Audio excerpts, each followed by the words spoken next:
Staring into my eyes is ill-advised. I can't promise you'll like what you see. There'll be an extra fee for that. Exactly! But none of them believed me!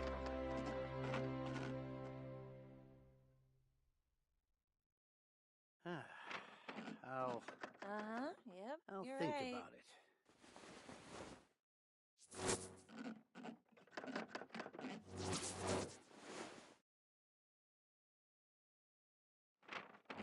There'll be an extra fee for that.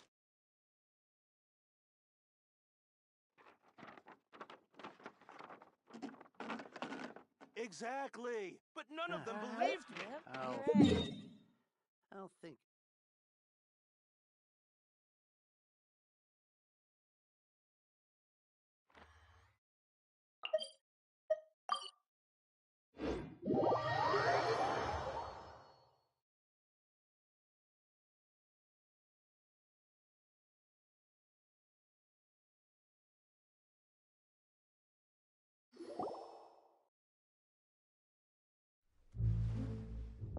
Hey, traveler, Paimon.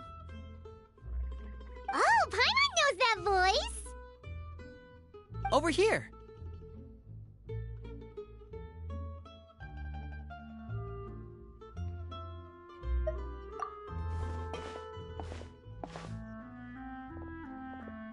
To borrow one of the more popular turns of phrase at the moment, this appears to be quite the fated reunion. Running into you two out of the blue like this has really made my day. I certainly wasn't expecting it. You can say that again. What brings you to Poisson? Wait, Paimon's got it! You must be here for one of your magic shows, right? Actually, we've run into a bit of trouble on the home front, so Father arranged for us to stay in Poisson for the time being. Oh, are Lynette and Fremine here too? Yep, along with most of the other members of the House of the Hearth. You may have noticed Poisson seems a bit more crowded than usual. So you're saying nearly the entire organization has moved to Poisson? Sounds like you've run into way more than just a bit of trouble. What's really going on? Well... Since the two of you are so curious, perhaps I can fill in the gaps. You scared Paimon half to death! Father, you're here. You know... On second thought, maybe we don't need to know? It's all probably super confidential House of the Hearth stuff, right? We totally weren't trying to pry or anything. No need to be nervous. I could sense your genuine concern from your conversation just now.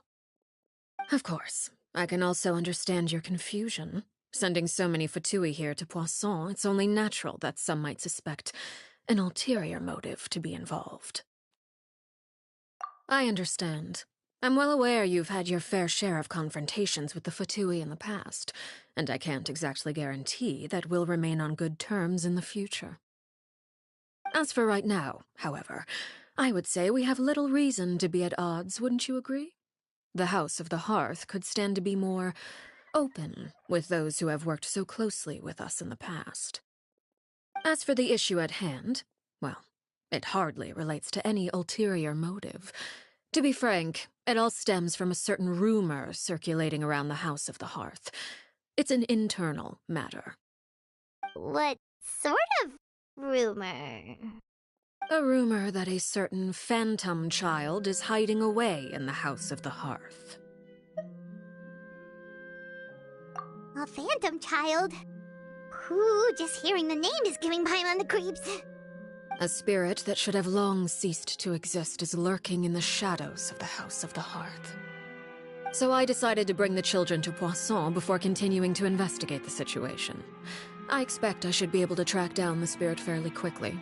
After that, it's just a matter of resolving the situation, if you will. It shouldn't be much trouble at all. If you're curious, or if you still have some concerns, it might be advisable to stick around for a few days. I'm sure the children would be exceedingly pleased to welcome some visitors. Lenny, I'll leave you to entertain our guests. I have some matters to attend to. Of course, Father.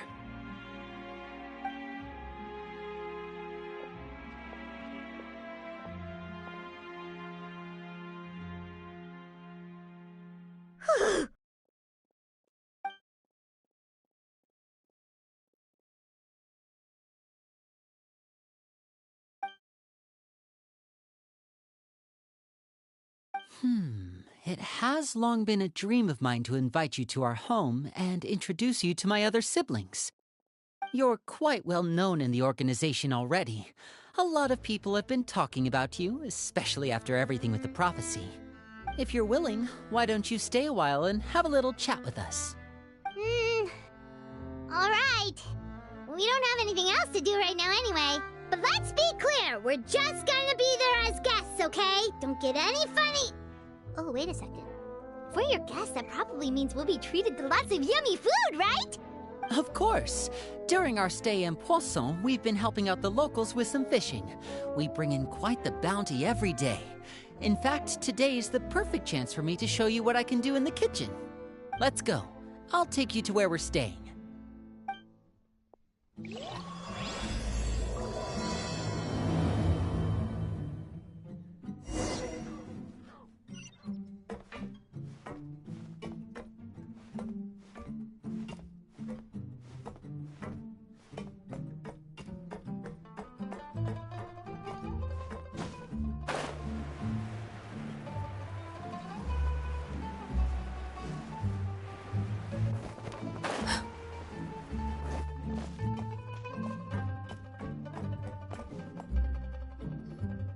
We rented this house from one of the locals to use as a temporary base. I'll come back later and tidy up a bit. After that, it should be all ready for you to stay in tonight. Awesome, thanks! So, where are we off to now? Well, when I happened to run into you two earlier, I was actually in the middle of distributing some supplies. With this many people staying in Poisson, we have to bring in outside supplies every now and then. I should probably make sure the rest of these provisions get delivered. Otherwise, people might start to get antsy. Okay, we'll come with! There are all sorts of rumors about your organization floating around out there. Paimon's not sure if she could even take a wild guess as to what's true and what's not. But now that we finally have the chance to see a day in the life of the house, we can take a good look at how you operate! Well, you're more than welcome to come along. Just follow me.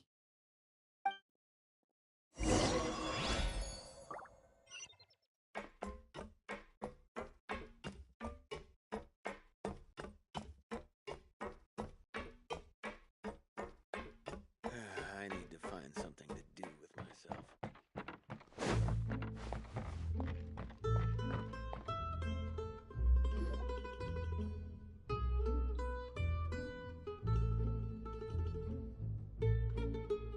Linny! You're finally here! The supplies. I'm assuming you've... Brought them with me? Yep, here you go. Hello? Something caught your eye? It's the Traveler in Paimon! No way! Come here, everyone! Hurry! The Traveler and Paimon are here! One at a time, please. Don't crowd around them all at once. We don't want to scare off our guests now, do we? Oh, it's all right! Gotta say, Paimon didn't realize we were this famous. Of course! Father and Linny have told us so much about you. Father told us about how you helped Linny. According to her, you're a trustworthy friend. And as far as she's concerned, that's pretty much the highest compliment we've ever heard her give. As you can imagine, everyone's been very curious about you. I heard the Traveler is so strong that she can move a mountain with her bare hands. I heard Paimon eats so much that she can clean out the entire pantry at Hotel de Boer in just 3 days! Wait a second! That's the rumor you heard about Paimon? Oh, not cool at all! Oh, wait! When guests visit, you're supposed to give them gifts and stuff, right? Oh, we don't need something like that. Besides, we don't have anything to give to you! Come on, we insist!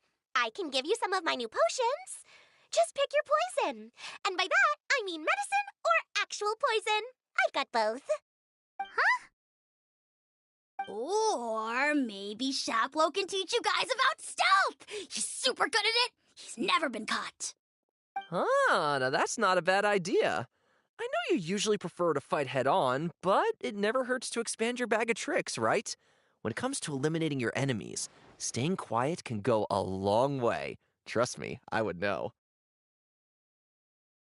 I was poisoned not too long ago, and I'm still dealing with the after effects. So I'm not quite as good as I was before, but I can still give you some pointers. Wait, when you said gifts, Paimon didn't think you meant poison and stealth tactics.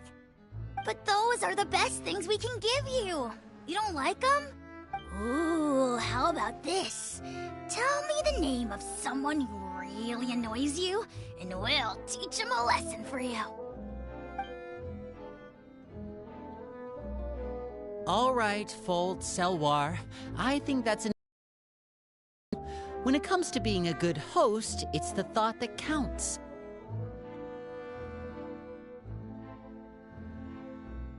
You don't need a physical gift to make our guests happy. In fact, pestering them with suggestion after suggestion might make them more annoyed than anything. I would say your enthusiasm has certainly gotten across. Really? Awesome! It's been so long since we've had guests to play with. If there's anything you need, just let us know. Yeah, especially if it's poison or something. I've got all sorts of potions for that. Well, we'll talk to you all later. We've still got supplies to distribute. All right, see you later.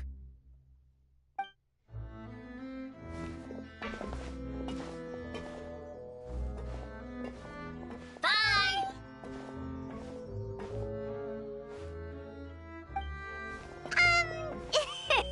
Lenny, about all that poison and stealth tactics talk just now. Scared you, did it? That kind of talk comes with being part of the House of the Hearth. When Foltz was really young, he strangled all of his family pets, just out of curiosity. He was labeled a dangerous problem child and was abandoned by his family. Elwar has an unnatural obsession with potions. Father has forbidden her from trying all the different concoctions she comes up with, but she still tries to test them in secret. You really have to keep an eye on that one. Chaplot is around my age. While I'm mainly responsible for collecting intelligence, he handles surveillance. He's very passionate about his work and has no reservations about taking on some very difficult missions. I know you two probably aren't used to that kind of talk, but I can promise you they only had the best of intentions. Things like stealth tactics and developing different poisons, they really mean a lot to them. They were just trying to share the best of what they could offer, that's all.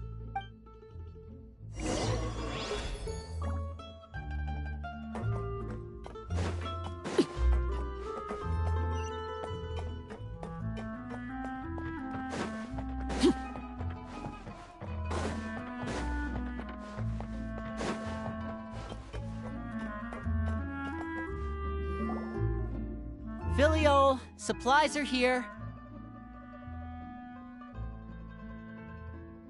Thanks. And who are these two? Outsiders? Allow me to introduce you. This is the Traveler and Paimon. Oh, you're the famous duo I've been hearing so much about. It's nice to meet you. I heard you've traveled to all sorts of places. Is that true? Of course! We're making our way all across to that! Oh, good for you. You must be pretty familiar with Fontaine by now, then. Have you seen the new opera that started running recently? I think it's called... The 4,000 Thieves? Oh, this is the first we've heard of it. It seems like it's going to be fantastic. From what I've been able to tell from the posters, anyway. You should definitely check it out if you have the time. Oh, and there's The Blind Maiden, too. That one is supposed to have audience interaction. Seems pretty interesting. After this mission is over, I think I'll go get a manicure. Oh, maybe I should dye my hair. Wonder how much it'll cost. Is it just Paimon, or do these two seem much easier to get along with than the others? Looks like the House of the Hearth has some normal members after all. I heard that. Oh! Oops. I'm guessing you're referring to Foltz and the others?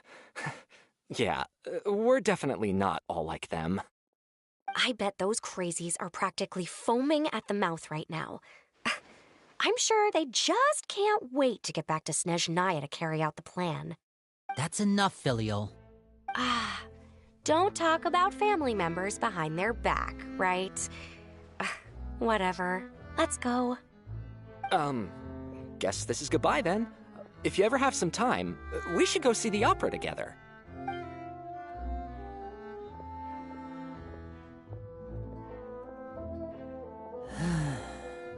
Well, that's it for the supplies.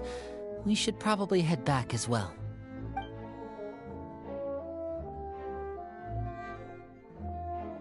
Well, they didn't seem too happy with each other. Seems like there could be something more going on here. You're right. We're only here as guests after all. Oh, Linny's getting super far ahead. Come on, let's catch up.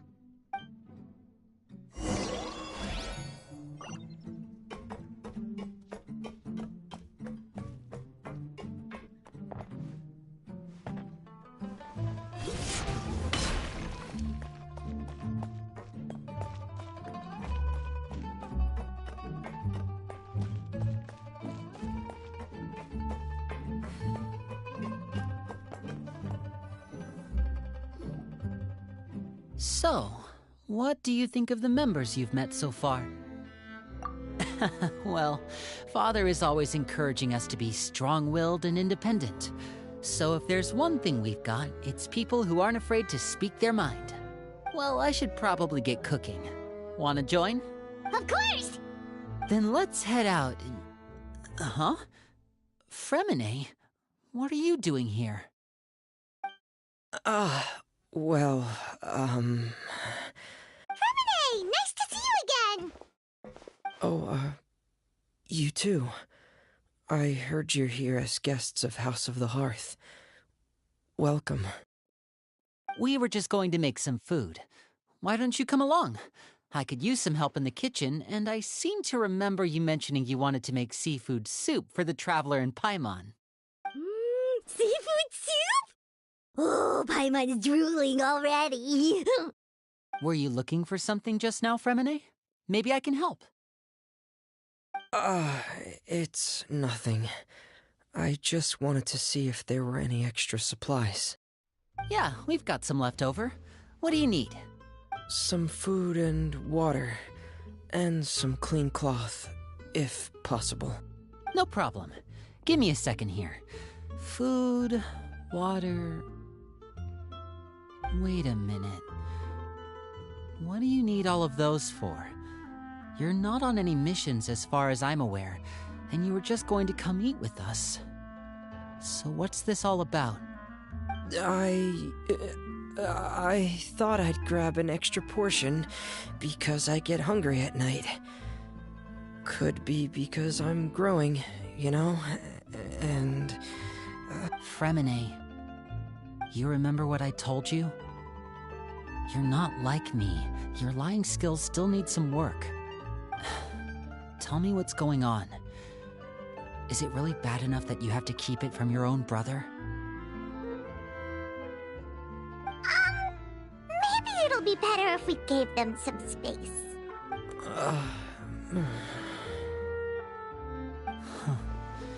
This is the first time I've seen that kind of look on your face.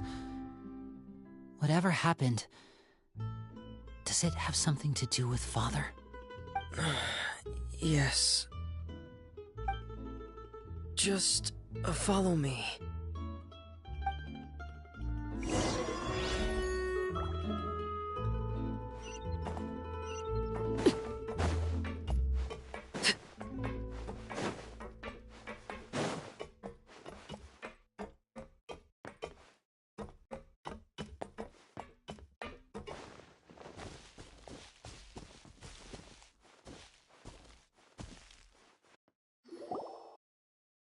You're back!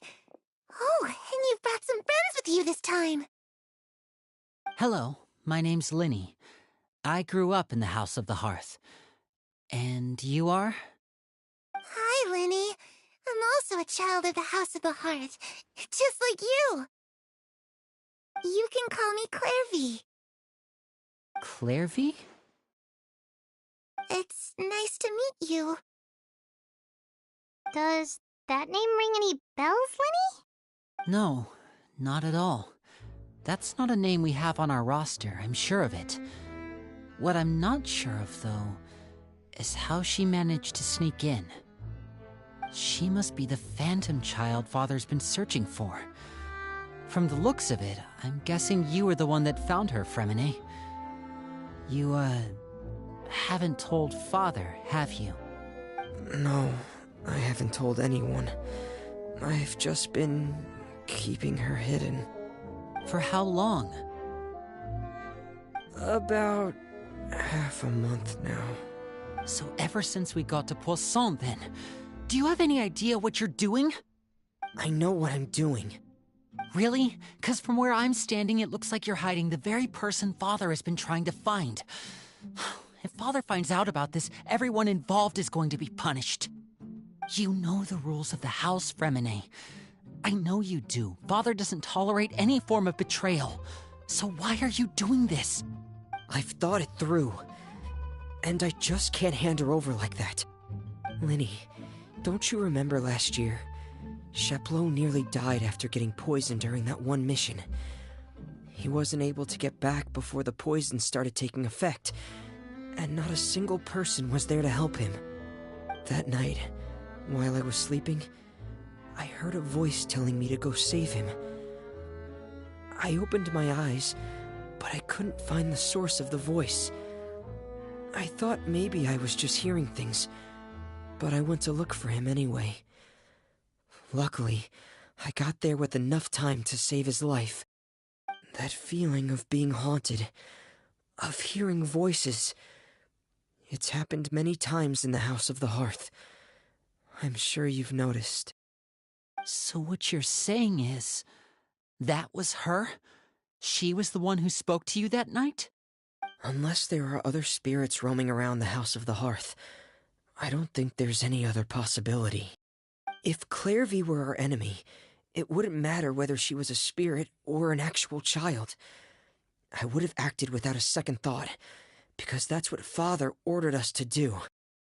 But she's been living with us, helping us from the shadows all this time. I think that makes her family. I couldn't just hand her over to be dealt with. Not when there's so much we still don't know. So what's your plan then? You can't keep her here forever. Someone is bound to find out eventually. I haven't thought that far yet. I don't want to disobey an order from Father, but I also don't want to put Clairvy in danger. Come with me. There are a couple things I'd like to say to you in private.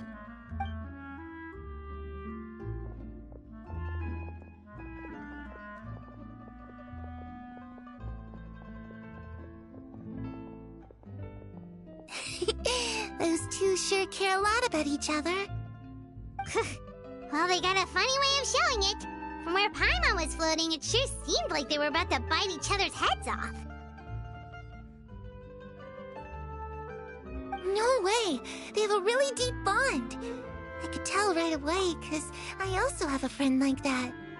I just don't know how long that kind of bond can last. The darkness in the house runs deeper than you can imagine. No one can get out alive.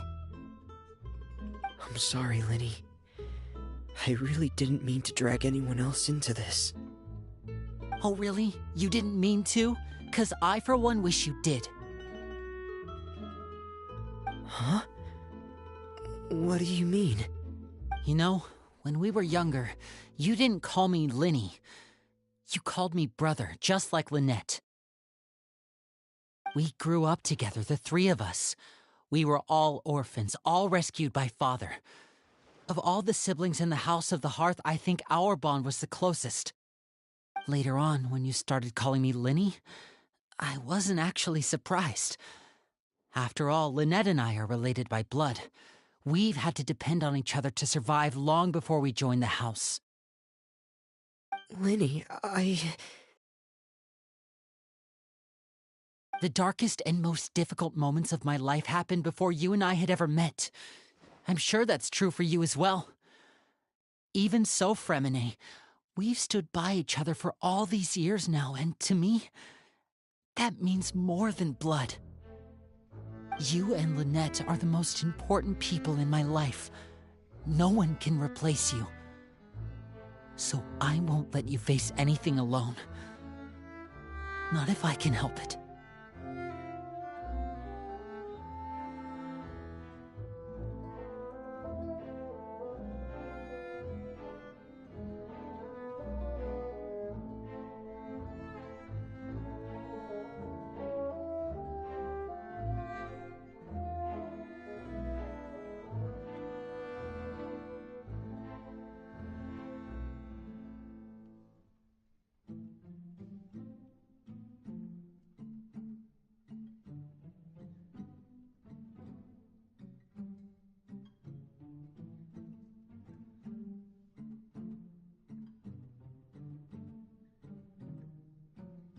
Oh, looks like things are getting kinda heated between Linny and Fremine.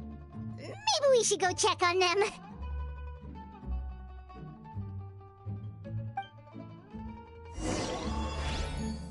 Oh, it's raining.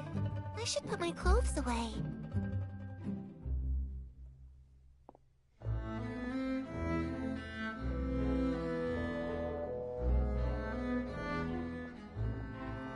Perry? Looks like she's not here either.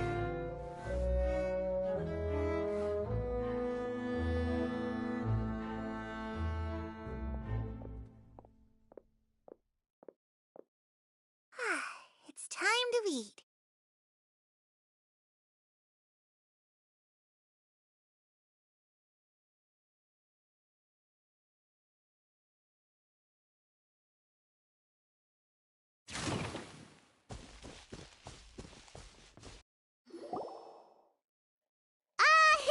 Hey, you two! Hope we aren't interrupting anything. Like a fight, or... Oh, wait a minute, Fremine. You're not crying, are you? Is everything all right? Everything's fine. Thanks for asking. Well, we're all friends here, right? We've been through so much together, so if there's anything we can do to help, just say the word.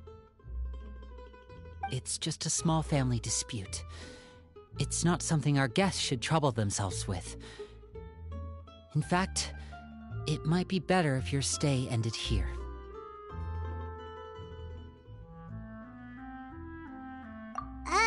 What are you getting at, Traveler? When guests are around, families are often on their best behavior. And any disputes are less likely to escalate. That's what you're trying to say, isn't it? I just... Thank you. I was really hoping to keep you out of it.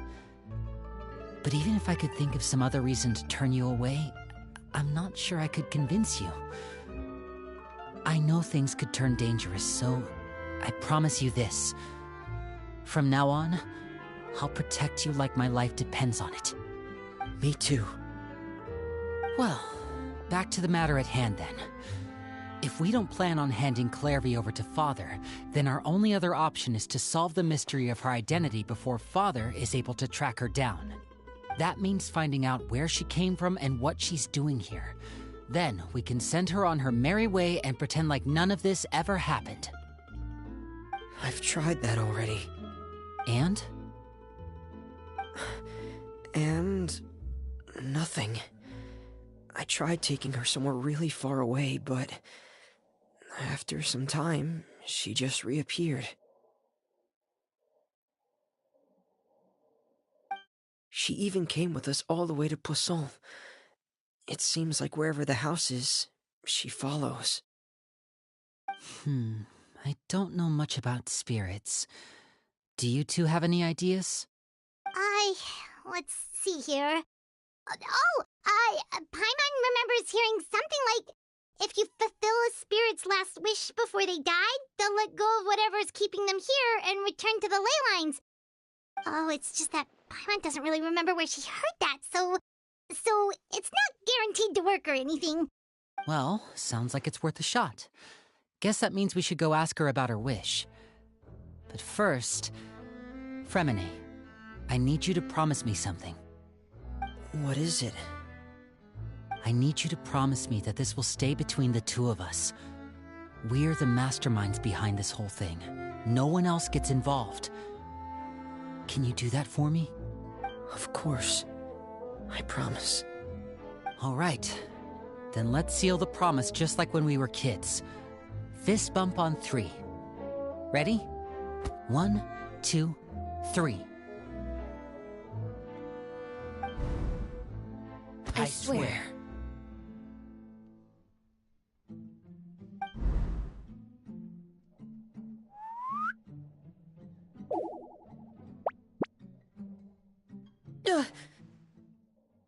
Whoa! Lynette! But what a surprise! What brings you here, dear sister?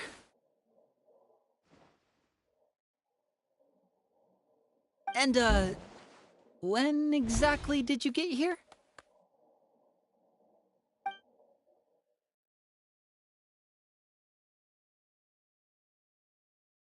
You're an idiot, brother. And you too, Fremine.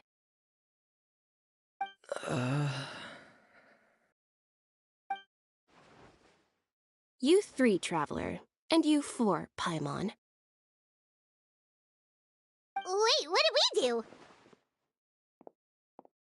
I've seen Clairvy around the House of the Hearth before. I hadn't seen her in Poisson, so I figured she must not have come with us. But it turns out you were just hiding her. I heard you talking about your plan. Rather than steering clear of the situation, I'd rather fully join in.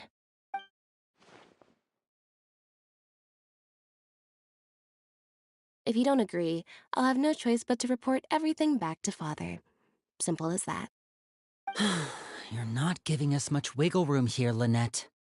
Well, I guess we're all in this together then. After we talk to Clairvy, we'll figure out our next move. There's no time to lose. Let's go.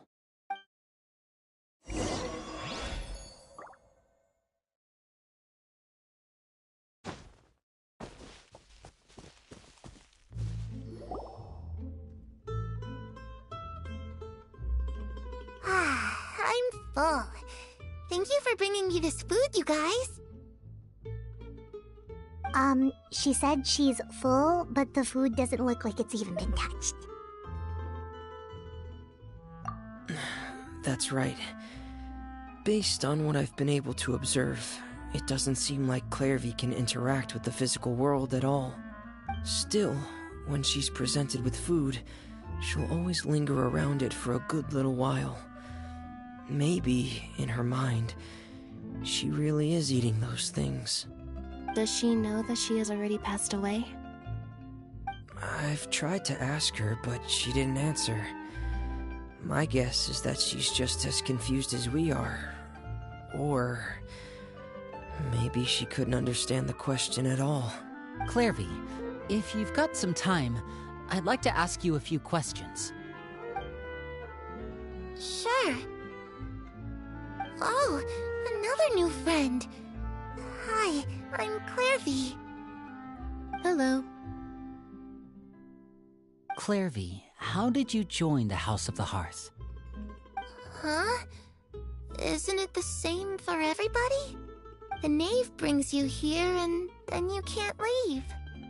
It's just that your name, it's not on the roster. And I've never seen you before. The roster? Oh, I get it now. I think there might be some things you don't know about this place. The people in charge, they're not as nice as they look. They say they keep a roster, but it's not complete. There are a lot of people who aren't on it, and never will be.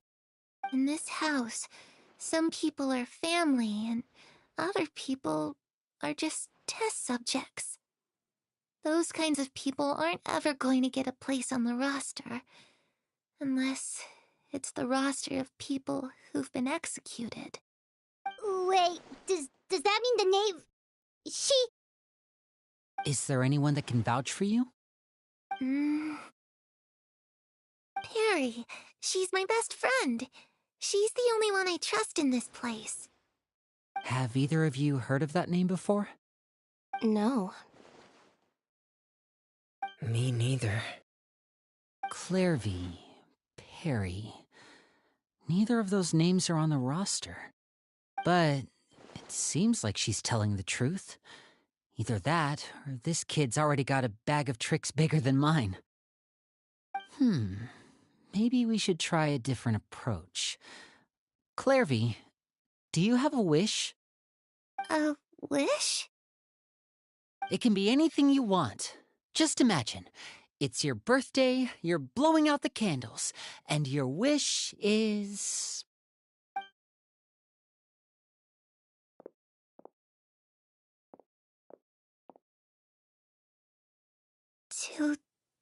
To go outside. Where the sun can find me. That's... it? Well, that sounds easy enough.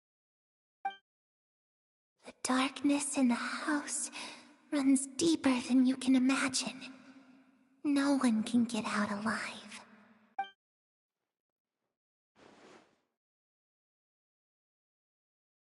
Okay, time to divide and conquer. Listen up. I've got a plan. I'll try and find a way to use basic illusory magic to take Clairvy outside and bring her somewhere with sunlight. Lynette, try and find the list of executions that Clairvy was talking about and see if her name is on it. Fremine, you stay in Poisson. We can't be the only ones who've had run-ins with Clairvy. I need you to collect intel on everything she's said and done. Understood. I'll try my best. What about us? What should we do? I really appreciate your willingness to help, but this is a family matter. I don't want to drag you in too deep. It's too risky. Let me think. Since Father considers you to be guests, maybe you could stick by her side for a little while. You don't need to do anything except keep up some nice, casual conversation. Ah, Paimon gets it. You want us to distract her. I'll give you a magic bird. If Father suspects something, all you need to do is release it when she's not looking, and it'll alert me that something's wrong. Of course, that's only as a last resort. If Father doesn't seem to notice us, there's no need to make contact. We'll reconvene here tonight after all's said and done. If the worst-case scenario happens and we're discovered, just tell Father everything. We're not going to let our guests get punished for our own actions. That's where we draw the line. You too. Okay, this is where we part. Father should be at the beach nearby.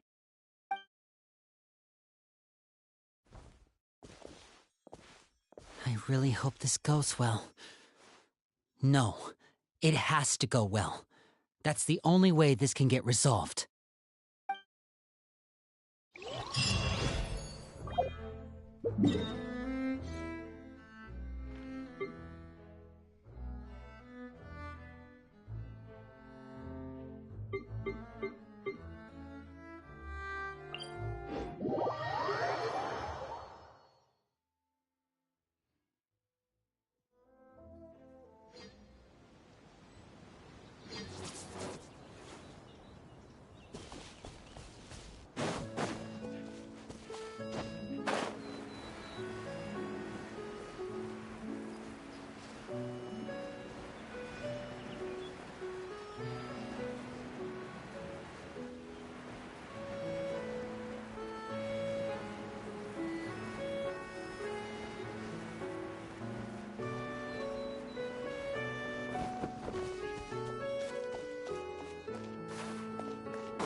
It's the knave and child. Hey, aren't you supposed to be in Snezhnaya recuperating? What are you still doing in Fontaine? Oh, it's you two. I didn't expect to run into you here. I was unconscious for quite a while after the fight in the Primordial Sea. After I woke up, I realized I was being taken back to Snezhnaya, and well, I couldn't have that now, could I? Not when I've still got unfinished business here in Fontaine. So, I mustered up all my strength and made the journey back on my own. What sort of unfinished business are we talking here? It has to do with Skirk, my master. I really wanted to meet up with her, but by the time I got back, she had already left. I still have so many questions for her. Without any other leads, all I could do was ask the knave to help me track her down. She must have left behind some traces from her time in Fontaine. Oh, okay, so have you found any clues? Unfortunately, no. While the House of the Hearth is adept at collecting all manner of intelligence, certain existences can still manage to escape our purview. Basically, unless Master feels there's a need to meet with me, she's not going to be found. But that problem has an easy fix. I just need to become stronger, and then... Paimon thinks you should focus on getting better first. The worst of it is over. It's all thanks to that one kid from the House of the Hearth. Elwar, I think her name was. She gave me a bunch of random potions to drink. They didn't go down easy, let me tell you. Pain and chills all over. But they really did help speed up my recovery. And that's good, because it looks like I really do have to head back this time. The old man's been putting the pressure on me.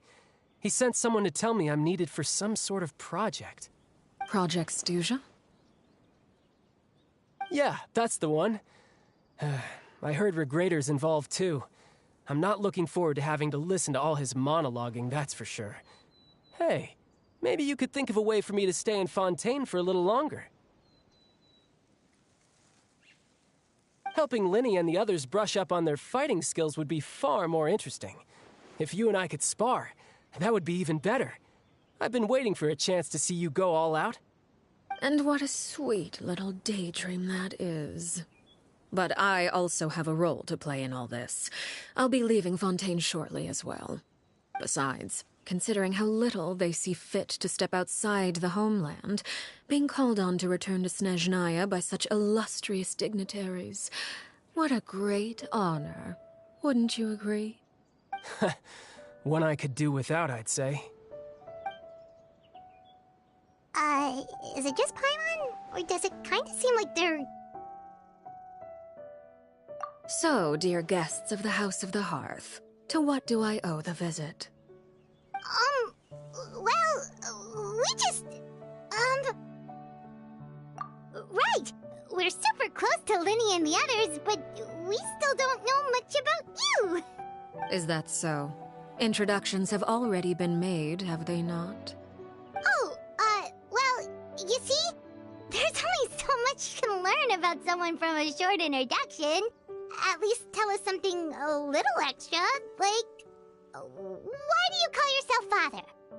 Huh, good question. I'd also like to know. The fact that you have to ask tells me our intelligence work has been quite successful. Telling you the answer to that question would only serve to undermine that success. And we can't have that, now can we? Spoken like a true diplomat. That was some expert sidestepping right there. Well, if there's nothing else, I think I'll take my leave. I still have a small matter to resolve at home. Wait, don't go!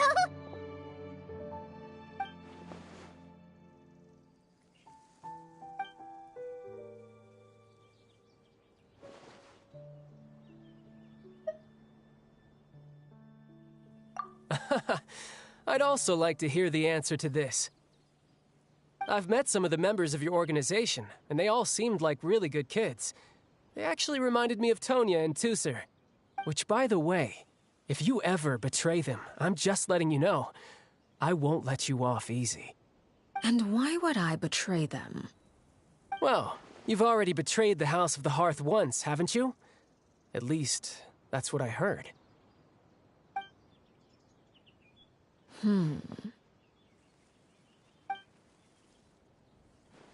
Okay, I admit. That's just what the old man told me. The rooster, I mean.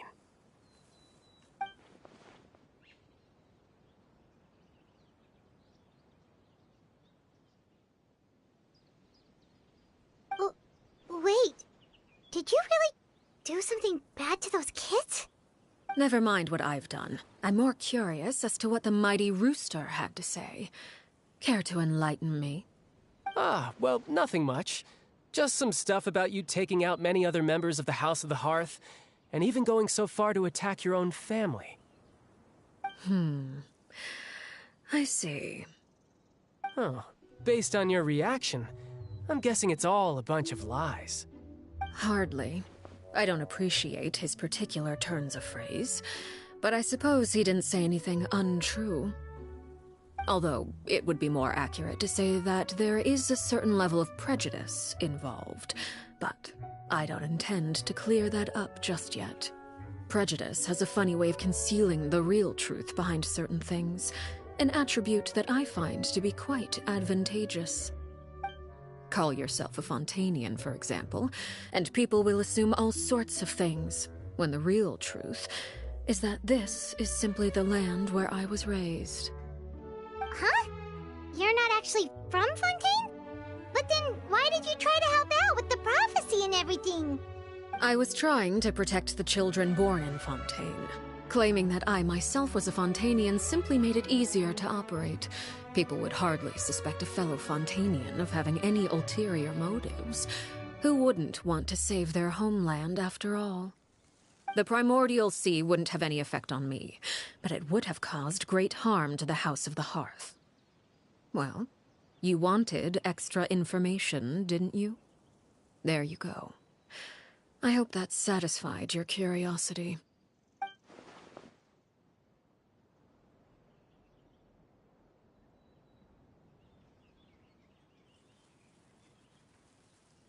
So, you stayed in Fontaine for the kids. I guess I was wrong to believe you'd betray them. Apologies. Looks like I was holding on to some prejudices myself. Good. Like I said, I like it when others have misconceptions of me. Actually, while I was recuperating at the House of the Hearth, there was something else that really caught my attention. I heard that members always resolve disputes and arguments with a friendly spar, and the loser has to back down. Seems pretty cool if you ask me. Would also give them plenty of opportunities to hone their skills. Well, that's only a recent development.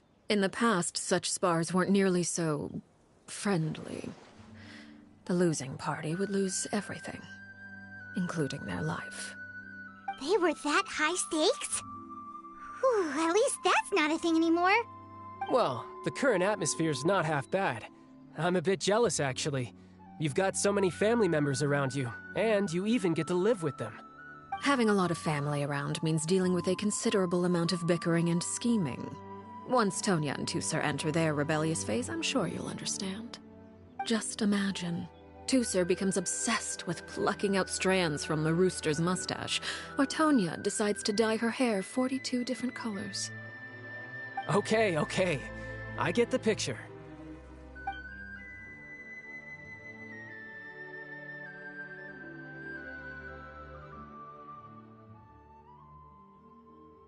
Well, would you look at the time? I should probably get going. Traveler, Paimon, I'm not sure where our paths will cross next, but the next time we run into each other, we should definitely try and find some time to spar. Again,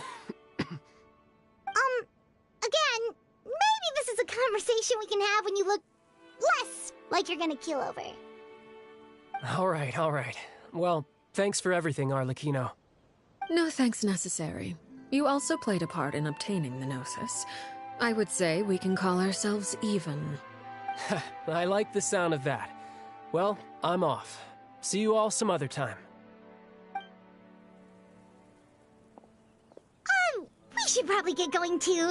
Do you want to head back with us? Oh?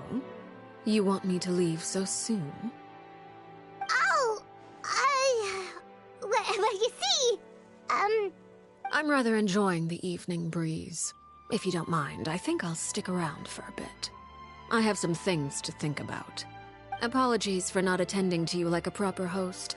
Please forgive this slight. I do hope you'll have a pleasant stay. We managed to keep her distracted until nightfall. Good thing Child was there to keep the conversation going. You don't think she suspected anything, do you? Oh, I wonder if Liddy ran into any issues. Let's hurry back and see how everything went. Oh? You decided to stay a little longer? Let's take in the ocean view together, then.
Lenny, how did everything go? Well, long story short, we ran into a small issue. Clairvy can't go into the sunlight. Everything was fine at first. She followed me up to the surface just like I told her. But as I led her out of the shadows and into the sunlight, she vanished. I turned around and there she was, standing at the edge of the shadows, silently watching me. Huh. Maybe she's afraid of sunlight, or... No, it wouldn't be her wish if that were the case. Well, we could always try pushing her into it. Oh, true. I've pretty much tried it all already. Nothing worked. Eventually, the sun went down, so all I could do was bring her back here. How did it go with you, Lynette? Good. I've got the list. It's right here. Really? Well, what are we waiting for? Let's take a look!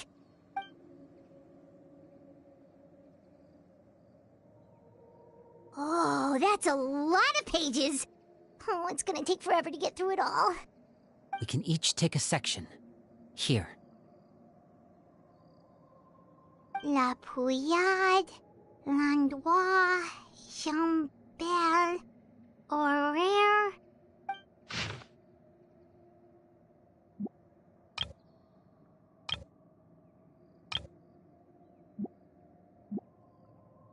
Oh, yikes. That Horaire guy has a huge scar on his face. He's kinda giving Paimon the creeps. Ah, I've met him before. The scar is from an injury he received during a mission. I still remember him joking with me about it. He said any future lover would take one look at him and then lose all interest. Did he say anything else? Well, I asked if there was someone he was interested in. He said no, and that's where our conversation ended. It was only later that I learned he really did have someone he liked. He risked everything to escape so he could be with her, but it didn't work. One day, Father asked to see him, and, well, I never saw him again after that. Wait, so that means the knave, she... It may seem cruel, but it's just one of the rules of the house. Betrayal is not to be taken lightly. We know too many secrets to come and go as we please. So, if you do try to leave, you pay with your life.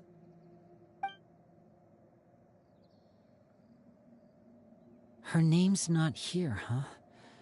Well, that's not too surprising. It doesn't seem like this list is complete. It only contains records dating back around 5 years. Let's shift our attention then. Fremine, were you able to find anything out? Fremine. Sorry. I was thinking about something. I managed to talk to quite a few people, but I couldn't help but notice that the atmosphere in the house was a little strange. Strange. Yeah, I mean, I know there have been arguments in the past, times when people haven't gotten along. Chaplot and Filial are a good example of that. Oh, those are two of the people that we met while delivering supplies. Paimon can see how they might not get along. They had very different vibes, and their, interests seem to be pretty different as well. That's to be expected, actually. Father brought us all here, shared her knowledge with us, taught us how to fight. That's one thing we all share. But that's also where the similarities end. Not all of us feel the same desire to stay here. As members of the House of the Hearth, we're also considered part of the Fatui. And to a lot of people, that's an identity they never asked for. Certain members get older and realize they want something else for themselves. But considering the rules of the House, most people would never say that out loud. People like Chaplot and Foltz are loyal to Father and her vision. They're proud to be part of the Fatui. Filial and Nantoy, on the other hand, well, they aren't quite as enthusiastic. These kinds of conflicts have always been there. It's not like Father is in the dark about any of this. Well, that's true. But it just feels like things have gotten worse lately. Filial and the others, it seemed like they were meeting in secret to talk about something. I can't say for sure, but I think they've met Clairvy. You think she's been inciting them to act out? No, not exactly. But I wouldn't be surprised if she said something to them about the darkness in the house and how deep it runs. She's told me about it before. Experiments being run on children. People being used as pawns on the battlefield without so much as the strength to survive. And they just believed all that? Without any evidence? Clairvy's words probably gave them the excuse they were looking for. Whether they actually believe them to be true is secondary. This is all because of Project Stuja, isn't it? Whoa. Hold on a second. What's this Project Stuja all about, huh? This is the second time it's come up now. Sorry, but I'm not sure of the details either. I only know what Father has told us, which is that it's something the Rooster and Regrator have been working on together. Apparently, it has to do with the Fatui's strategic plan for the future. Because the House of the Hearth was so successful in obtaining the Gnosis, we now have the honor of playing a key role in Project Stuja. Wait, but isn't that a good thing? Key role is just another way of saying dangerous role. To us, the whole thing is an inconvenience. Father thinks so too, but she's in no position to refuse. Their plan isn't exactly unreasonable, and they've been funneling the house a lot of funding. It's just that we'll lose a lot of members in the process. Participating in the plan, it's an honor in name only. What they're really trying to do is subdue us. The existence of an intelligence organization outside their control makes them feel uneasy.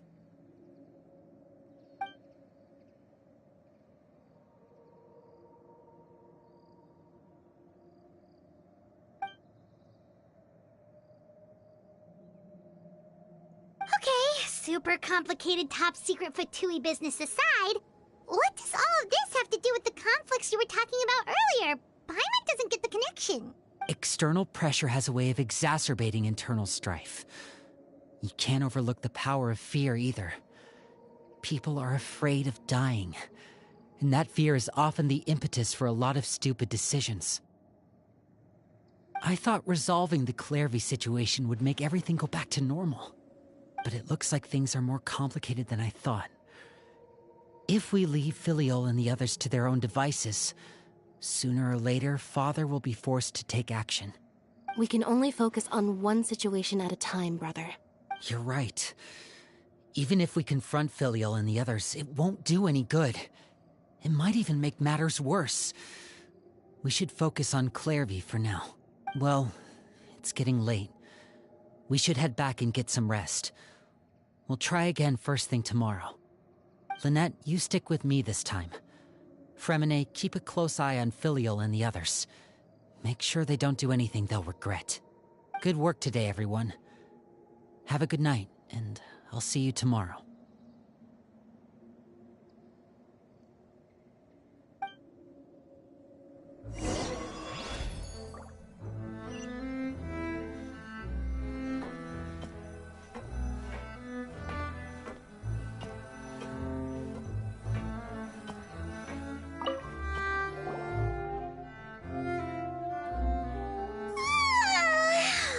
I'm always looking forward to an early night, but she can't sleep at all.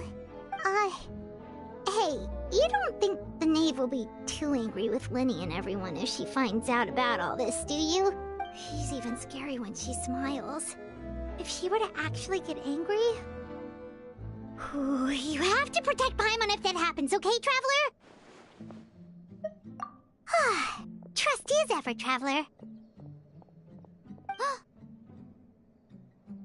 Look! Look over there! Quick! Let's catch up with her before anyone sees!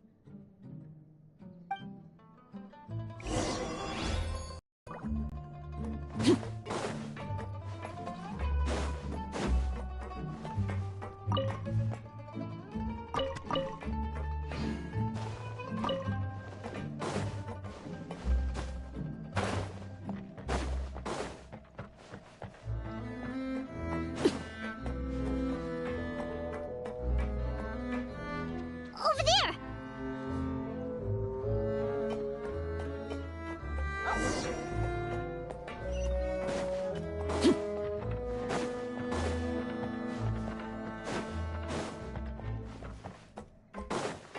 Oh, where is she going?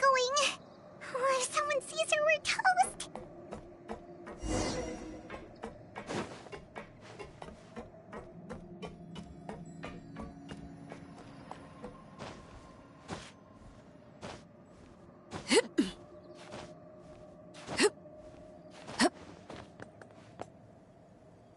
Oh, look! She stopped!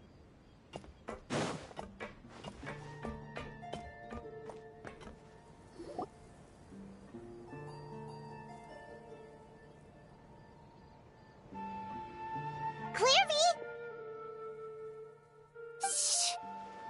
I opened the window while no one was looking. Look how pretty the outside is. If only I could have more than this. You probably think I'm being silly, huh? All this hopeless resisting. It's better to dream of what I could have than try to make it a reality, right? Please, help us get on the same page here, Clary. We need you to tell us what you know. Can you do that? Sure. Although, after you hear all this, I think you might regret that decision. Everyone in this family is nothing more than a tool. Something to be used and exploited. We're all expendable. Including me. As long as you're useful, you get to stick around. Lose your value, and you're handed over to the doctor, experimented on, and given a fate worse than death. I've seen it happen again and again, and I've had enough. You're saying the knave did all that? It's just, that doesn't seem like something she would do. She's scary and all, but it seems like even she has lines she wouldn't cross. I knew you wouldn't believe me. Everyone thinks she's a good person. They all think of her like a real mother. Mother? But she doesn't deserve that title. She's disgraced it and tarnished it. And if I had things my way, I'd never see her again. If only Perry were here, she'd understand. Perry? There's that name again. Also, Paimon's getting a strange feeling. It almost feels like she's not really here with us. Paimon can't tell if she's actually talking to us or if she's mistaken us for someone else. Well, in any case, it seems like she really needs someone to talk to. We should keep her company for a little longer. She looks so young. But it seems like she's been through a lot. It's getting windy. I should close the window. Ooh, look at the moon. Isn't it pretty? Hey, wanna hear a secret?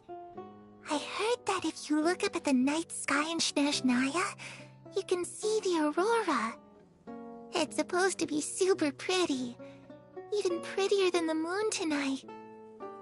Perry and I promised each other that once we're older, we're gonna go see it together. But I can't find her. I'm worried she's also been... No, that wouldn't happen to her. She's special. Mother likes her a lot. I should really go talk to Mother, but we just fought. She doesn't want to see me, and I'm too scared to face her. What should I do?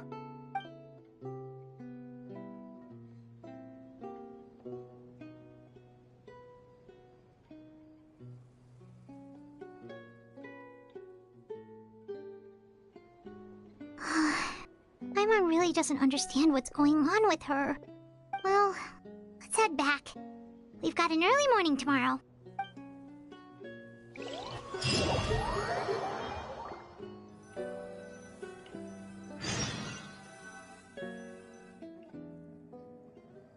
All right, looks like we're all here. Let's go ahead with the plan. Oh? What is it? What makes you ask that? Well, we kinda ran into Clairvy last night, and that's what she told us. We met the doctor back in Sumeru. He's super dangerous, and he's done all sorts of bad things. It's possible that Father and the Doctor have had certain dealings, but I don't think Father would work with him. We're not really on the same side, so there's not a lot of trust between them. That doesn't exactly set the stage for a successful partnership. I did hear, though, that when Father first became a Harbinger, the Doctor offered to work with the House of the Hearth. Father rejected most of his proposals, except for one. It had to do with some sort of secret experiment. Secret experiment? Could that be what Clairvy was talking about? I don't think so. I don't know any details about the experiment itself, but I do know it's an entirely independent operation. The Doctor only proposed a direction for the research. That was the extent of his involvement. I still don't think that counts as working together. The details of the experiment are confidential, but complete records are kept on all participants. That doesn't seem to be the case with the situation Clairvy referred to. I know you don't agree with some of the Fatui's methods, and I'm not asking you to. But I am asking you to trust us on this. The House of the Hearth has its own principles. There are certain lines we're not willing to cross. Alright, that's good to hear at least. Clairvy seems to think the Knave and the Doctor worked together to do something horrible. If that turned out to be true, Paimon doesn't know how he would even face you guys. It's just that it doesn't seem like Clairvy is lying either. The easiest thing to do would be just ask the Knave directly, but Paimon doesn't think she'd tell us.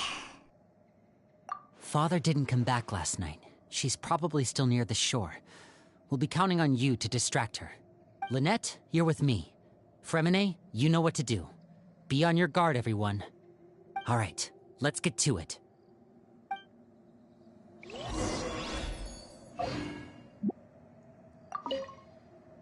Where are we going today?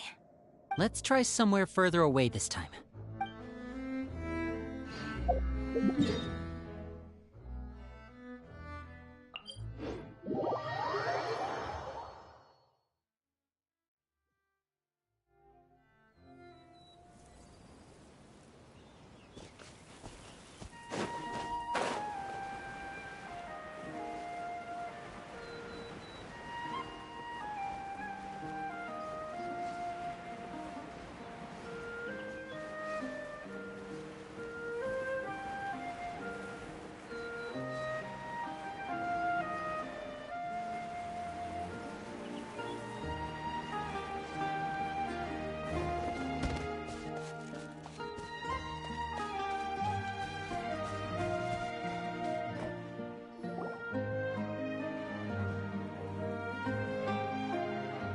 Ah, it's you two again.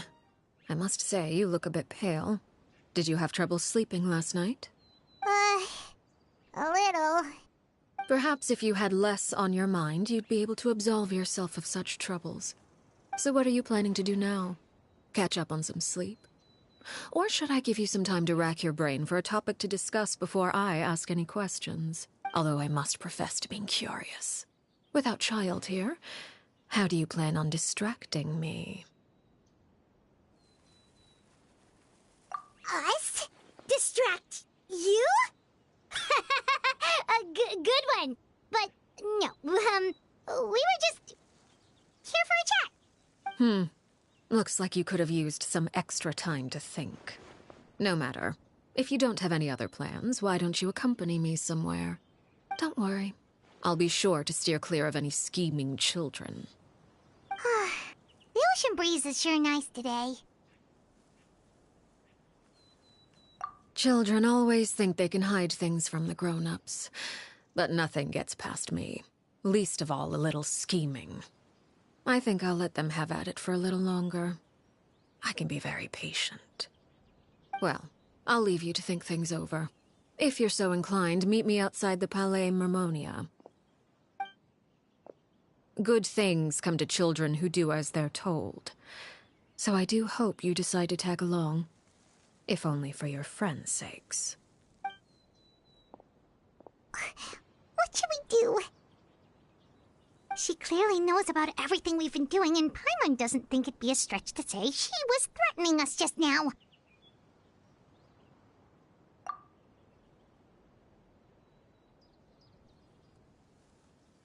Oh, good idea. Hopefully he sees it in time. Well, we should probably head to the Palais Mermonia. Paimon doesn't want to find out what happens if we don't show up. Based on what the knave was saying just now, it sure didn't seem like it'd be anything good. Okay, then we probably shouldn't keep her waiting. It seems like Linny and the others are on thin ice, so let's do our best to not get them in any more trouble.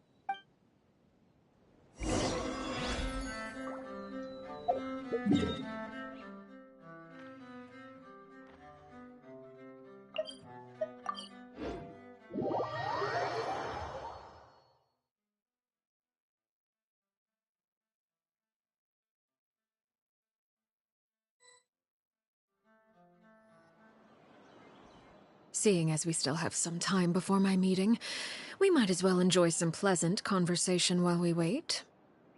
I'm glad to see you get along with my children. Being surrounded by good companions is necessary for a child's development.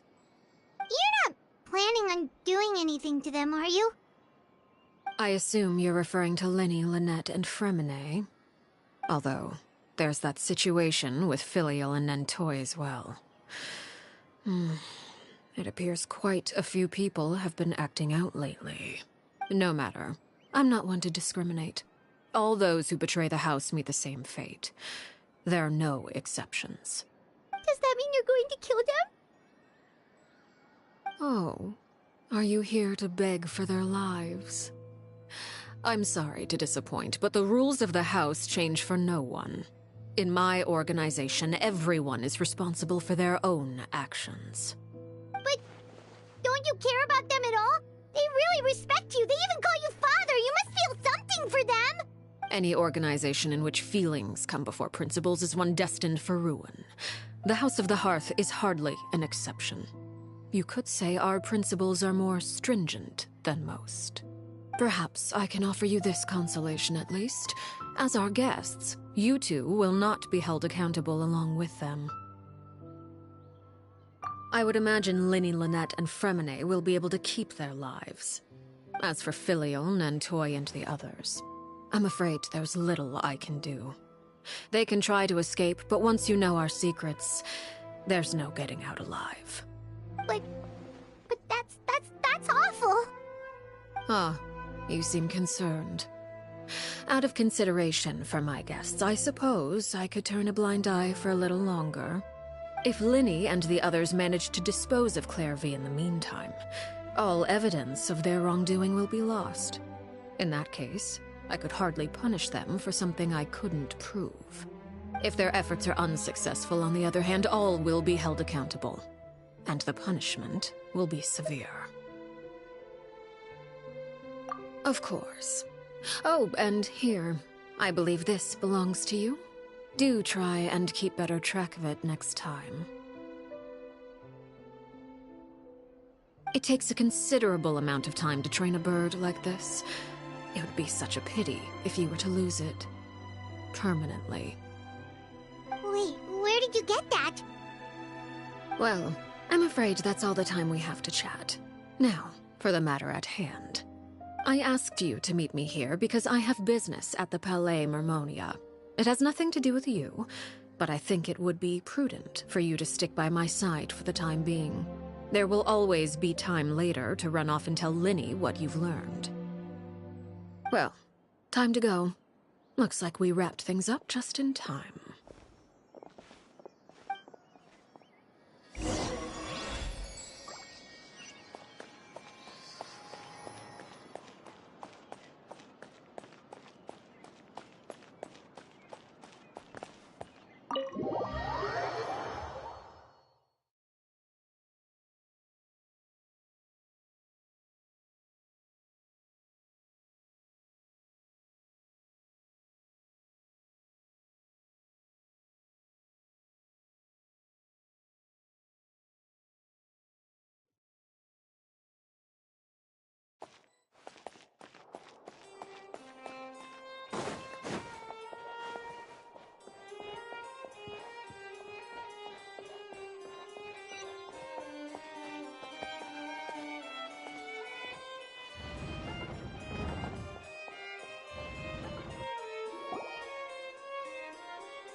It's been a while, Monsieur Neuvillette.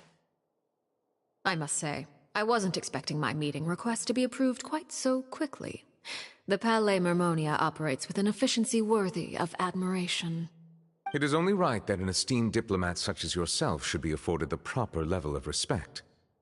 Although, if I may speak plainly, I must confess that I did not anticipate we would have the occasion to meet again after presenting you with the Gnosis. I see you brought the Traveler and Paimon with you as well. If I may inquire as to the purpose of your visit. I'll be departing Fontaine shortly. There is, however, an outstanding matter that I would like to see resolved before I go. It requires a rather lengthy explanation, I'm afraid. So I took the liberty of explaining everything in this proposal. Please review it at your leisure, Monsieur Neuvillette.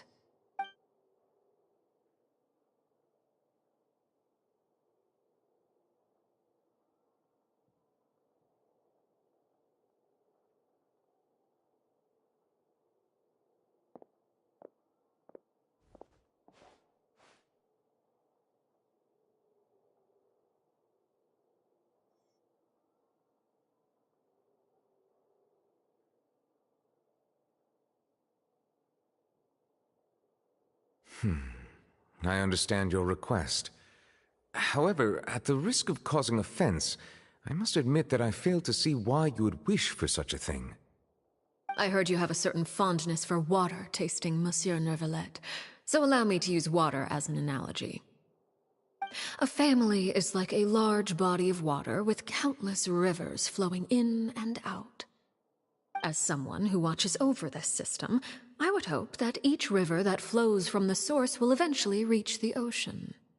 Of course, objectively speaking, I know this is impossible.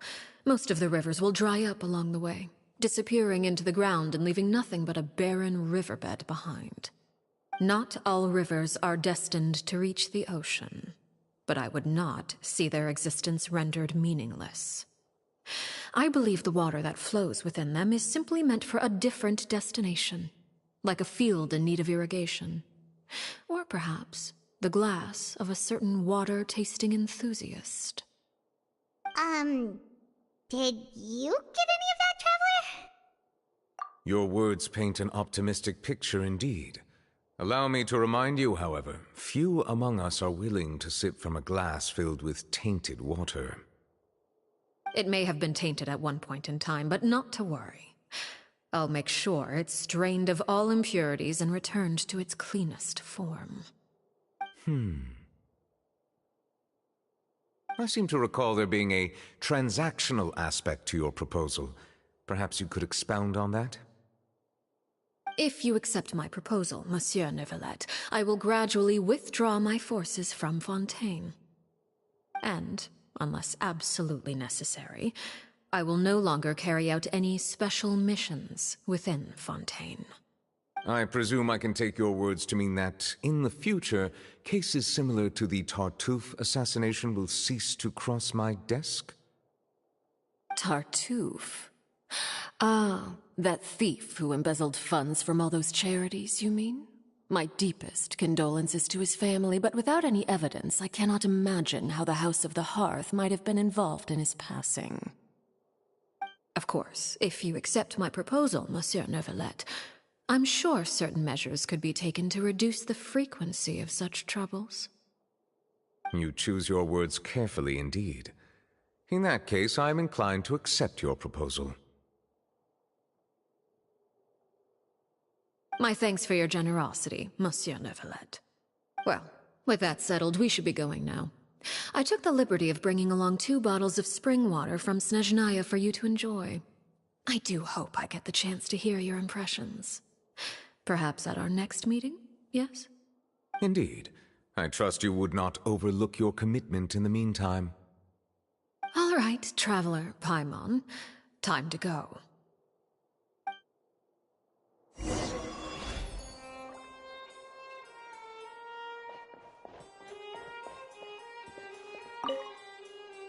I believe I've told you before that my emotions easily resonate with those of others.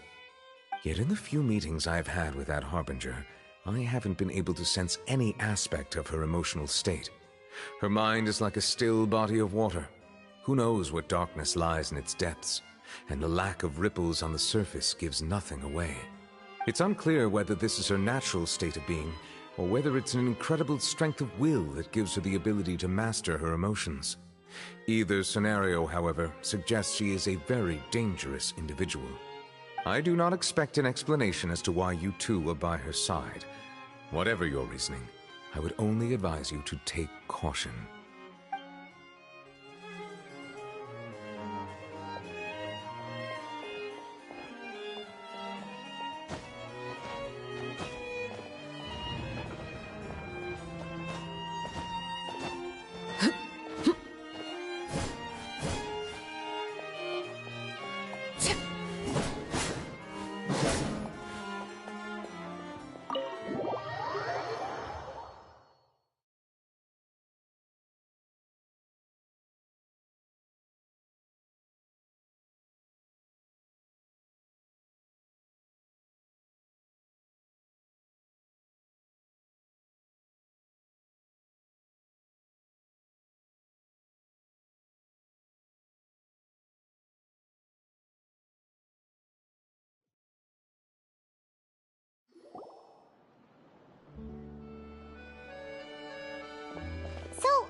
What exactly were you talking about back there?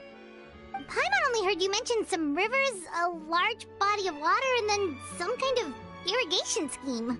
You really want to know? I would imagine there might be more pressing concerns at the moment. Winnie, Paimon really hopes everything's going okay.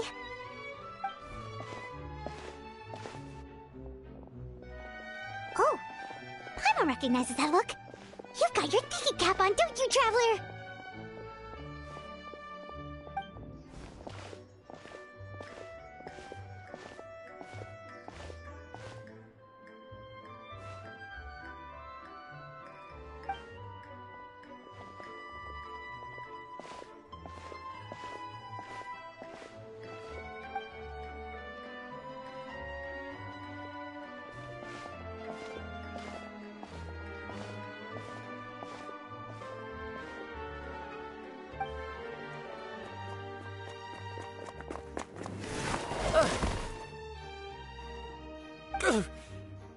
Oh, shoot. Are you all right? Oh, jeez. I'm so sorry. I was so focused on selling these papers, I wasn't looking where I was going. Well, let me make it up to you at least. Here, take this paper. On the house.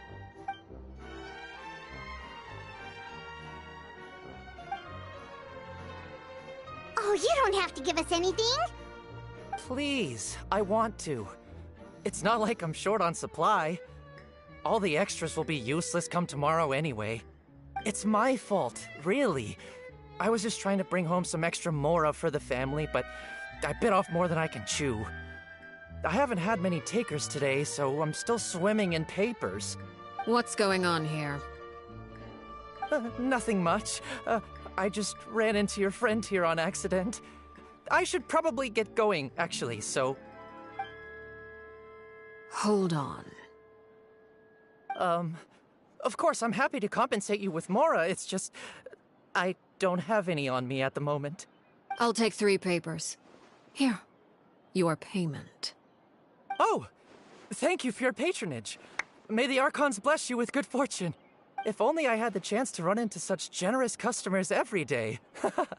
I should probably just take on a smaller inventory, though, right? I'm getting married soon, so sometimes it's hard to not get ahead of myself. Anyway, I should head out. Goodbye! Well, now that my affairs are settled, we should take the boat back to Poisson. We've even acquired some light reading to enjoy along the way. Actually, why don't we stick around for a little longer? Paimon just realized how hungry she is. She can't head back to Poisson on an empty stomach.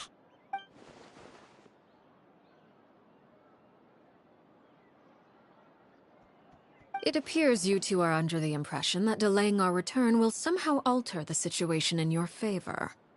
I'm sorry to ruin your fantasy, but your efforts are meaningless. That being said, I could be persuaded to give Linny some extra time. I just have one condition. If you agree to my request, I'll even answer some of your questions. You're quite curious about Claire V, are you not? And my relationship to her. Wait, why are you being so generous all of a sudden? You're not gonna ask us to do something bad, are you? You overestimate yourself. You don't have the talent for bad things. Then what can you possibly...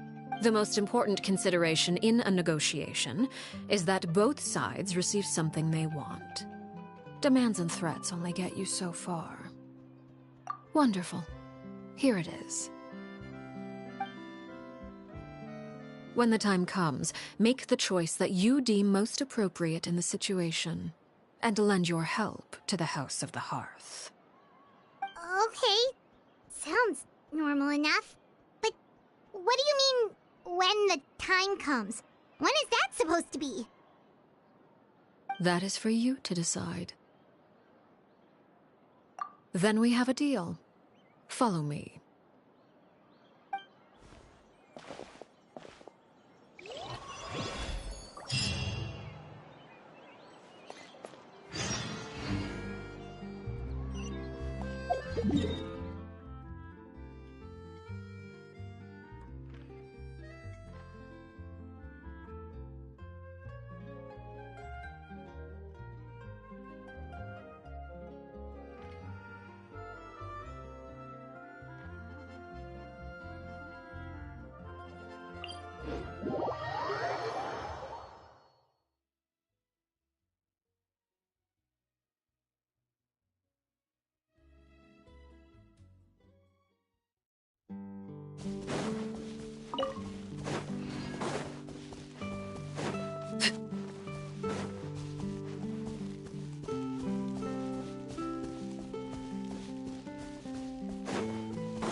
this place?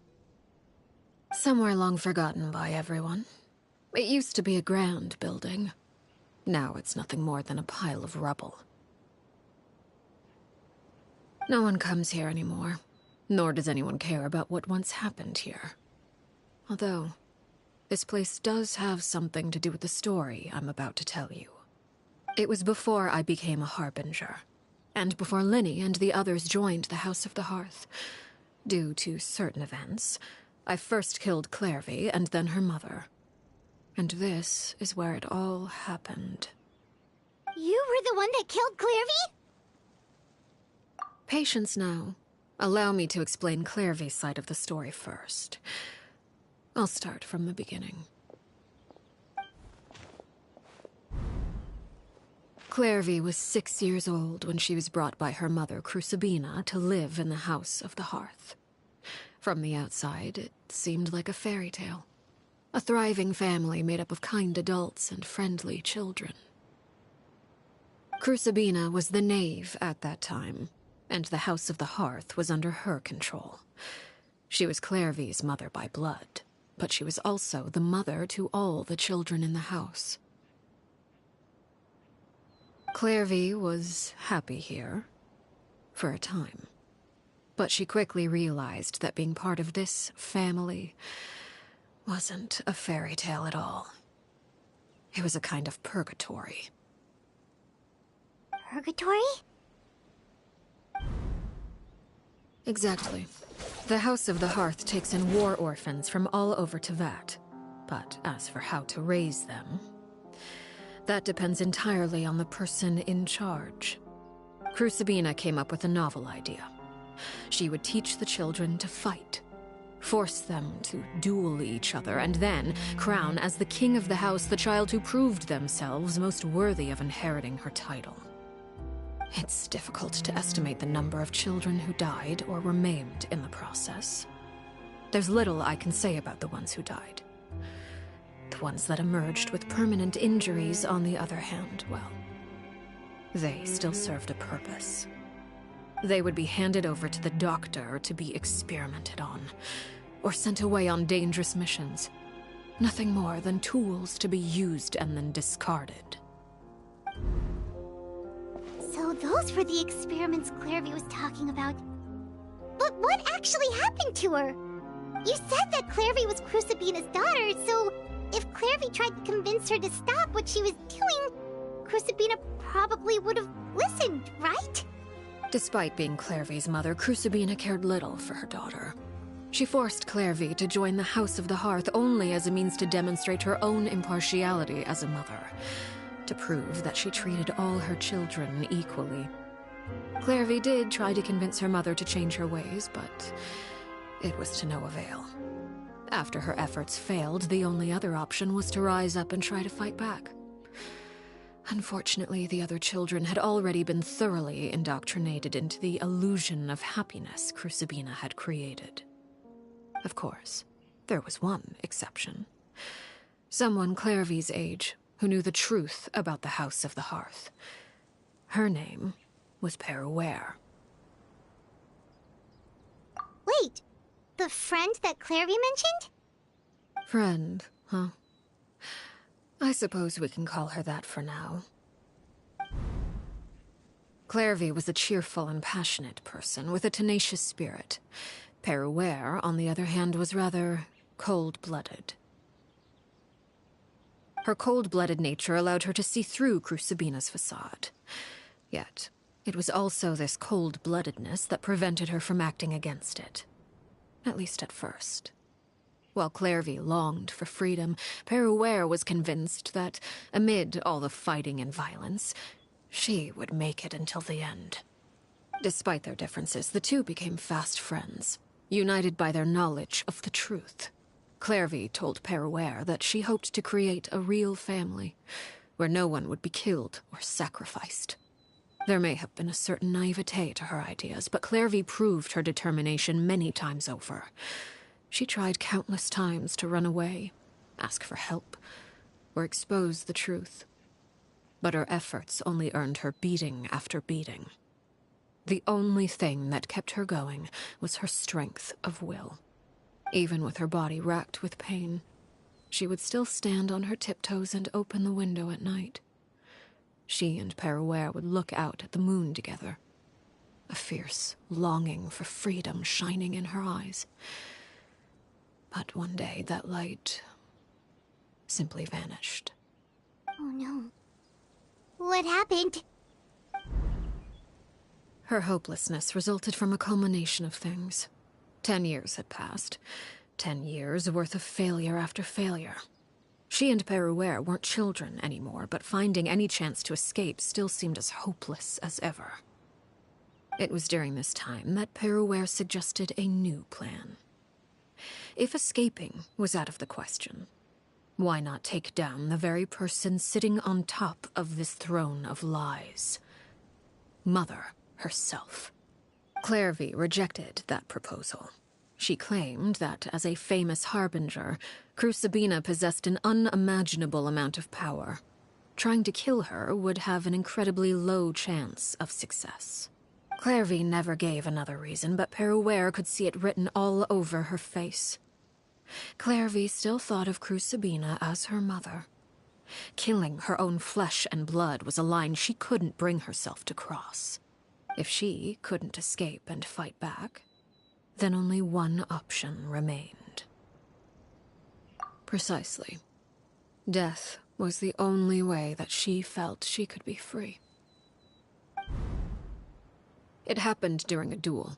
When she arrived at the dueling ring that day, her partner turned out to be none other than Peruere, the very person that had stood by her side all those years. It was a fierce battle. But ultimately, Clairvy decided to let Peruere end her life. From that moment on, Peruere's journey was one written in flames. When the rain finally came and washed it all away, there she stood, the sole victor in Mother's endless game of slaughter.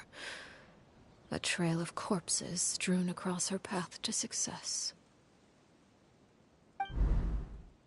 It was the very result she had predicted 10 years prior. Even then, she believed she would make it until the end. She wasn't surprised by the fact that she emerged as Mother's undisputed heir. Rather, her success left her with an inexplicable sense of restlessness. She was unsettled. And there was only one thing that could quell that sensation. Perhaps you two would like to take a guess as to what it was? Crucibina, you mean? But... Correct. This is the place where Peruere killed her best friend. A mere year later, this is also the place where she fought tooth and nail to kill the mother they shared. The moment she acted, any conception of what was right or wrong ceased to matter. It's one of the principles of the house. Only those who survive get to write the rules. Peruere won the battle, and became a harbinger herself. After which Her Majesty, the Tsaritsa, bestowed upon her a new name. Arlecchino. So the Perry Clairvy was talking about... It was you all along. You're Peruere. Arlecchino is just a name you got later. I left that name behind long ago. I must say, hearing it now does bring back memories. After I defeated Crucibina, the moniker of Mother died with her. I chose to forego the title she called herself, and even chose to give up my own name. I rebuilt the House of the Hearth under a new identity. Not only as Arlecchino, but as father. And that is where the story ends. Any more questions? Yeah. Based on what you just told us, Clairvy wasn't a little kid when she was killed. So the Clairvy we met... Was she really a spirit at all? I suppose you could call her an illusion born of flame. Her existence is like ashes to a fire. Something left over in the wake of blaze and ruin. You see, a certain power runs through my veins. It's not unlike a curse. My flames leave behind shadows of anything they consume. Of course, the chances of those shadows morphing into a sentient entity are exceedingly slim. Clairvy is a very special case. Clairvy died when she was 16 years old, but what emerged from the flames was her 6-year-old self. Her appearance wasn't the only thing affected. Most of her memories were lost to the blaze as well. Memory is a mysterious thing indeed. Losing a portion of your memories will alter your sense of self. Lose 10 years' worth, however, and it would be like living in the past. Like returning to a version of yourself that never grew up. No wonder Paimon got such a weird feeling when we were talking to her. Perhaps I should put it this way. Clairvy is someone trapped in time. It may seem like she exists with us in the present, but she truly lives in the confines of her own past. So if all of that is true, then you must have known about Clairvy for a long time. Indeed. She's a rather volatile and unstable entity. Sometimes she would look after the children. She's even saved some of their lives. But other times, she would hide from me and become obsessed with revealing the truth about the house to anyone who will listen. Shadows don't have the capacity to learn or grow.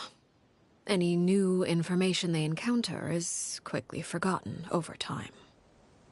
Your attempts to expose Clairvy to sunlight, they failed, yes? The reason is actually quite simple. In Clairvy's mind, the house is impossible to escape, and it is this very perception that traps her there. But no matter. All I have to do is kill her again, and all will be resolved. I don't anticipate so much as a single speck of ash will be left behind this time. Wait! Paimon can understand why you might want her gone, but isn't there another way? So what if she's trapped in her 6-year-old self? She's still your friend! At least talk to her first! It's too late for that. She broke the rules, and now she must be punished. That goes for Filial and Nantoy as well. She's had quite the effect on them. I hope you understand. The difference between Crucibina and myself lies in our formulation of the rules, not our policy for enforcing them. Upholding the rules without question is a trait we both share, because that is how a household should be run. Is this really what you want to do? Whatever could you mean? Don't you want to say a proper goodbye at least? Whether as a killer or as a father, there are two things that must be avoided at all costs: anger and sorrow. Anger makes you impulsive. Sorrow causes you to waver. Well, it appears it's about time to proceed.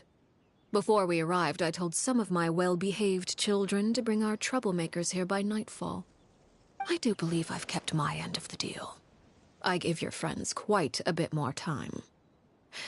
As for what happens now, we'll just have to wait and see.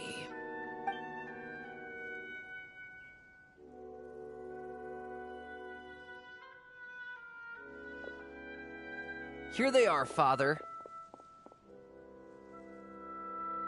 Ah, you gonna execute him? Seeing something like that would actually be a first for me. Lenny! I'm sorry. I heard about how you helped buy us more time. But I still failed. I couldn't find a way to fulfill her wish. Huh? Are you... Perry? Indeed, it's been a while, Clairvy. Perry! Shh, stay right there. I'm sorry to postpone our reunion, but first I believe certain scores need settling.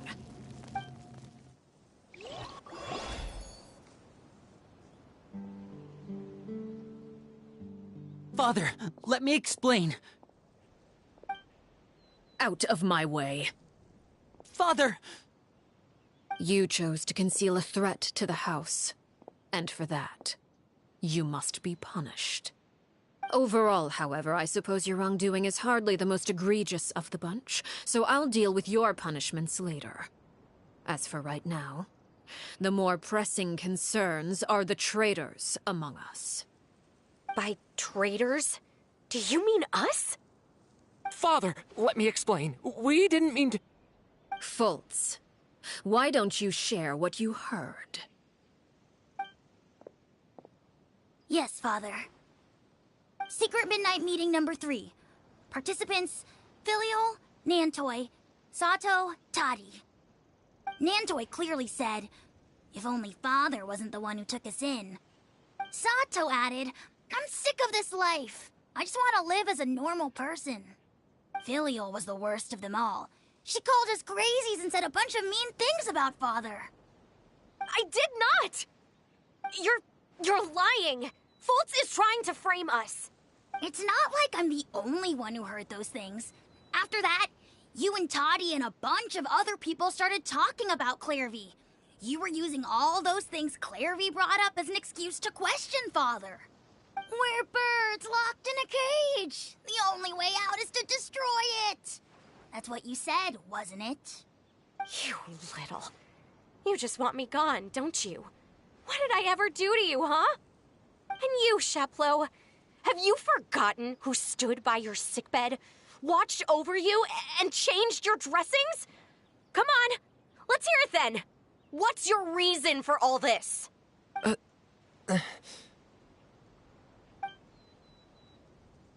You're wrong, Filial. We don't want you to die. You're our family. Liar. You wouldn't be doing this if that were the case. So why? Why have you backed us into a corner? We all live in the House of the Hearth. You know the type of work we do, Filial. A single betrayal can cost dozens of us our lives. It's not like it's never happened before. That kind of thing is hard to forget. That's why the House of the Hearth cannot tolerate any form of betrayal. Ever since we came to Poisson, you've had 7 secret meetings. A lot of the things you talked about really crossed the line. You've been spying on us for half a month? Wait a second. Now that I think about it, the move to Poisson was just a way to make it easier to spy on us, wasn't it? Because we were all in one place. You've had this planned all along. Filial, Nantoy, I'm sorry. I owe you both my life. I owe Clairvy too. If it weren't for all your help after I got poisoned, I wouldn't be standing here today. If this were any other situation, I would do anything to repay that kindness, even if it cost me my life. But rules are rules. I'm sorry. My hands are tied.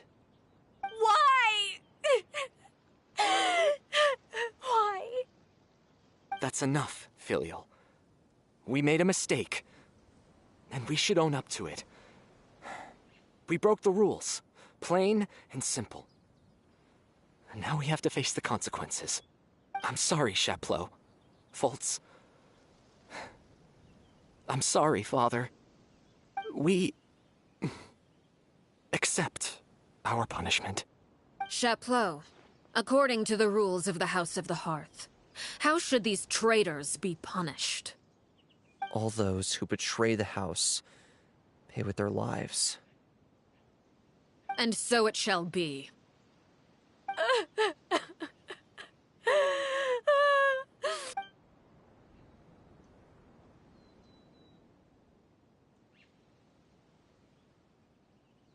Father, please wait! Something you want to say, Linny?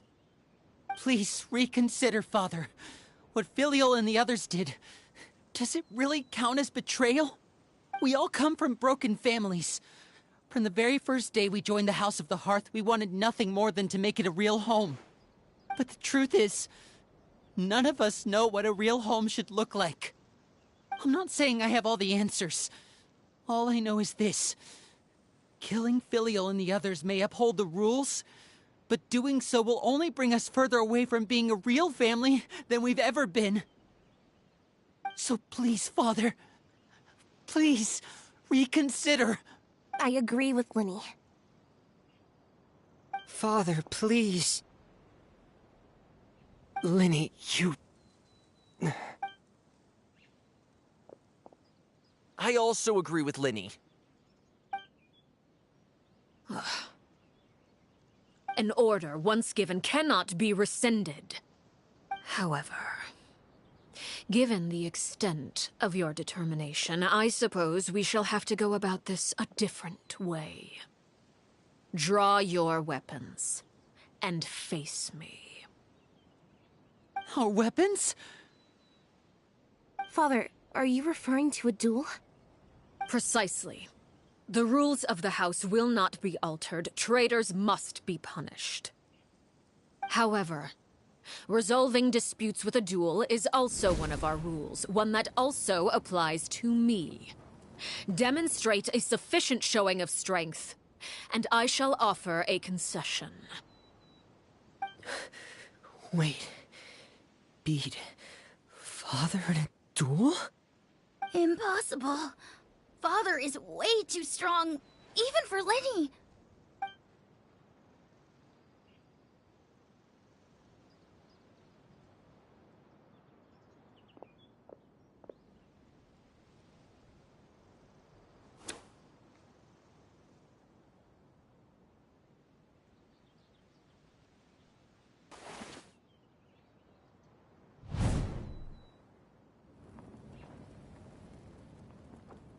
Did you hear that, Traveler? Lenny and the others have to duel the knave. What should we do? Can they really win something like that? If they lose, those people from the house are really gonna be executed. Hey, are you listening?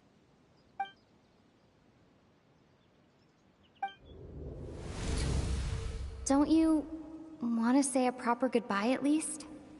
Anger makes you impulsive. Sorrow causes you to waver.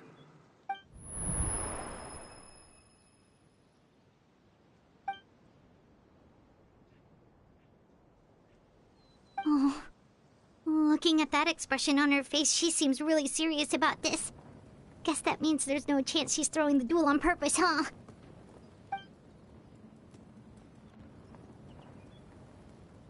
When guests are around, families are often on their best behavior.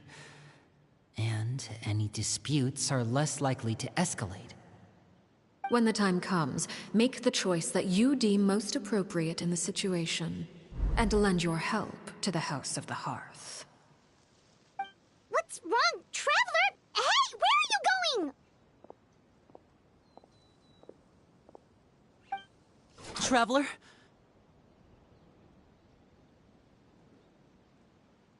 You're asking to join the duel against the knave? I'll allow it. We do have a ready-made dueling ring at our disposal, after all.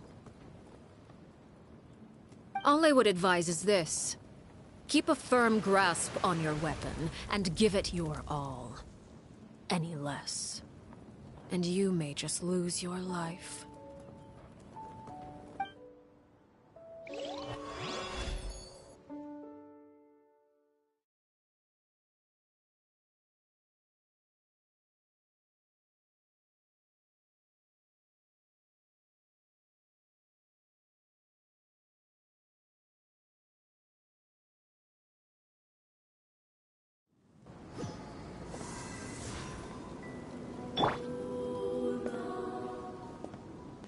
Gather!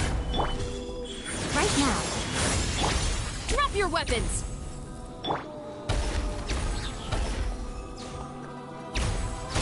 Everlasting as the moon! Watch out for Father's movements! Right here. Is it my turn now? You asked for it! With these rising flames! I will have order. Now? Over here!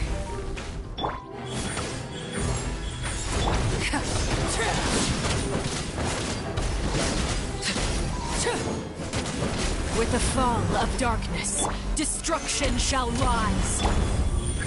Right here. Have a taste of purgatory. If I really have to draw my blade, then...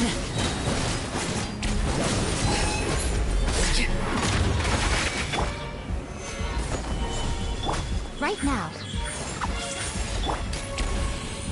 With these rising flames... Watch out for Father's movements!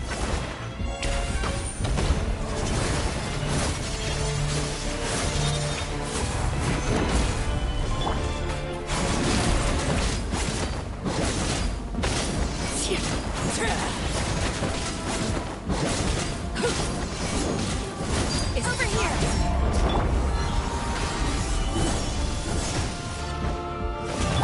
Right here. Final warning! Hands where I can see them! Right now. Is it my turn now? Look out! Not bad. You've proven to be a worthy opponent after. Stabilize! Not bad. You've proven to be a worthy opponent after all. Overruled. Witness my rise. And voila!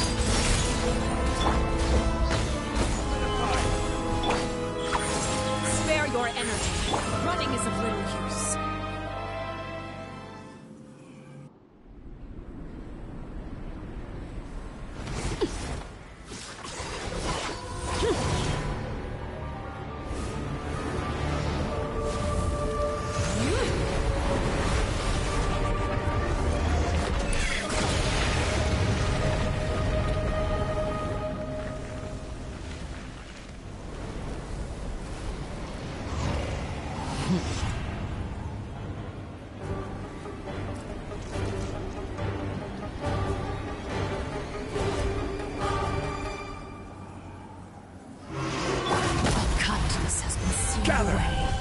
My Right blade now. is all Right that here. remains. Stop right there! Blade bare. Watch out for Father's movements! Look out!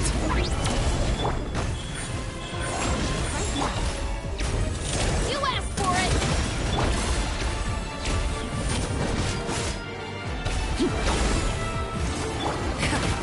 Solidify! Right here. Right now. Now's our chance! Over here!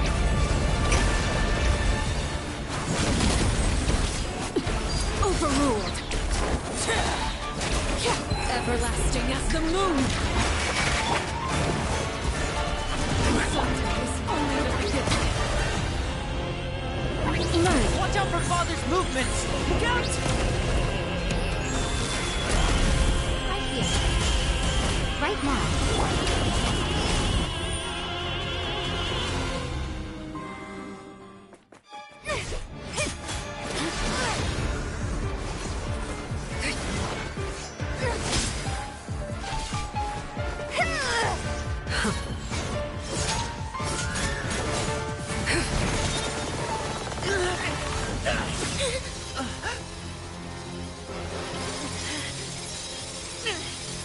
You should know better than to crowd in one place.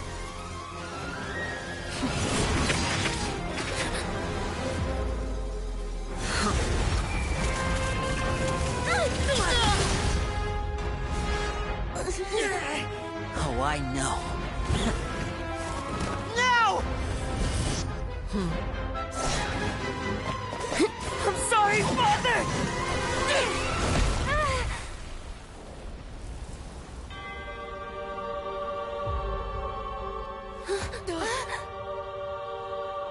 Sorry for what? This pitiful excuse for an attack.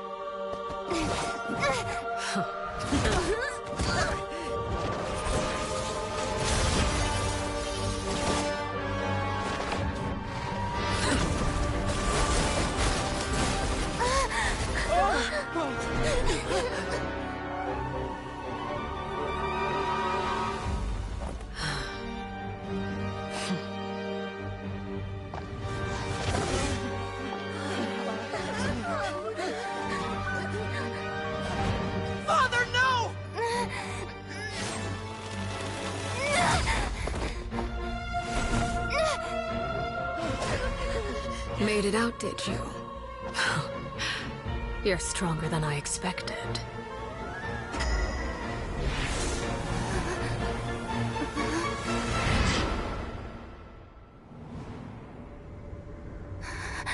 A crimson moon. I can't move.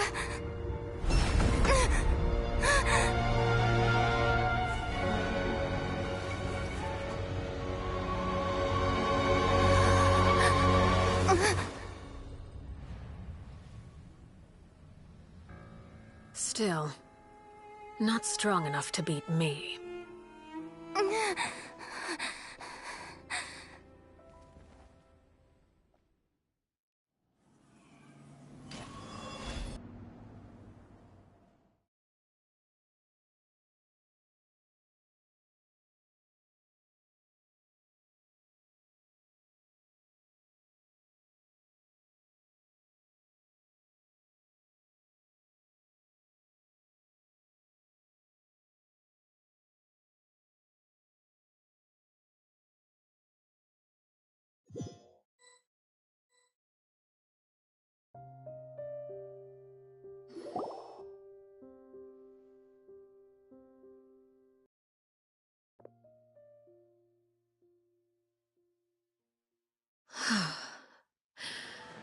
I believe we can end things here. It's not often that we get to enjoy the company of guests, after all. We wouldn't want things to get too out of hand.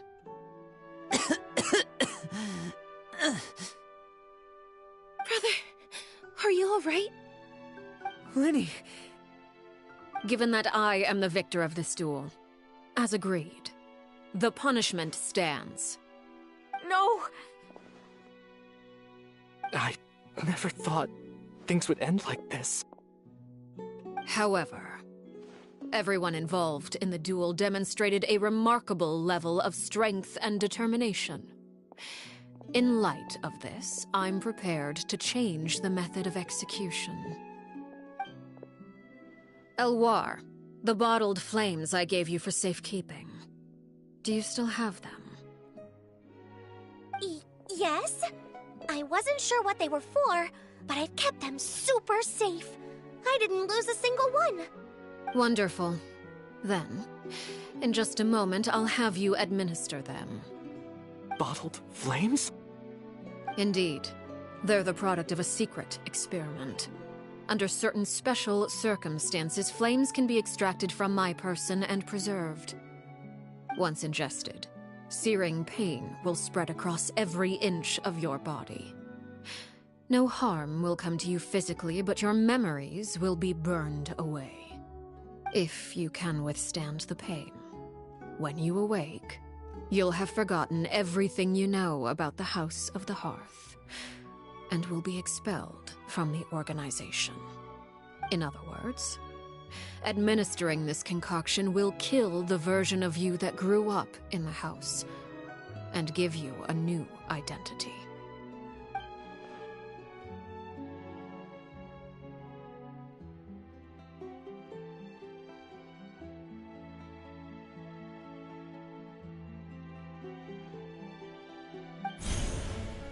Memory is a mysterious thing indeed. Losing a portion of your memories will alter your sense of self.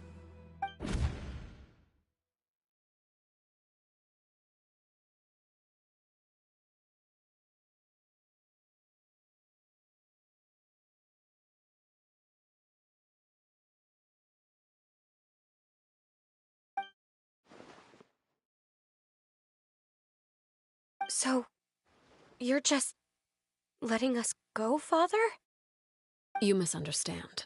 Memories are extremely important. Once consumed by flame, the version of you standing before me will die, and our secrets will die with you. So no, I don't intend to just let you go, because the person who survives will be nothing but a stranger. Even so, I won't have to live in fear anymore. I'm sorry, Father. I'm sorry I let you down. But I really... Don't cry, Filial. You haven't left the house yet, so there are still rules to be followed, yes? Remember what I taught you. Anger makes you impulsive, sorrow causes you to waver. Don't let yourself be controlled by your emotions. Of course. I'll remember. Dry your tears, and go pursue the life you really want. Yes, Father. Chaplot, Foltz, Elwar. Take them back to Poisson. And bring Linny and the others as well. I prepared 3 extra vials of bottled flames. As for whether to take them, the choice is yours. Goodbye, children.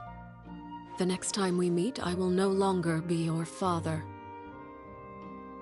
Thank you for all you've done for the house. I hope you have bright futures ahead of you.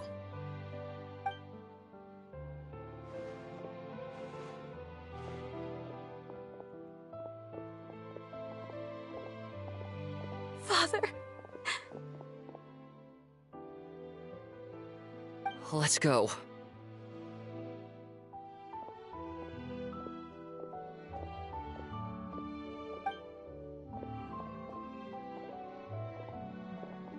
Here, grab my arm, Linny. I'll help you walk back.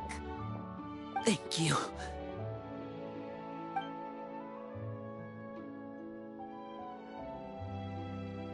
Clairvy.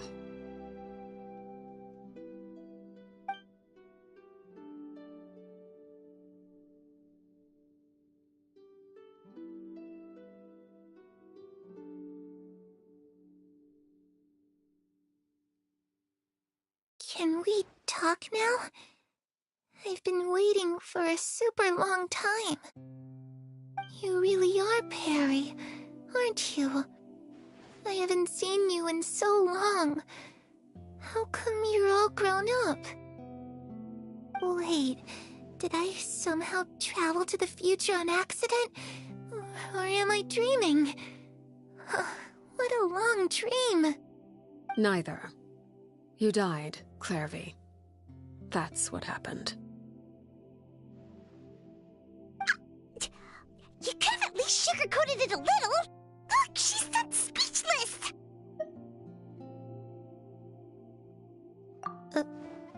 Oh. Okay then. Huh? That's it? You accepted it just like that? Yep. If that's what Perry says happened, then I believe her. Perry wouldn't lie to me.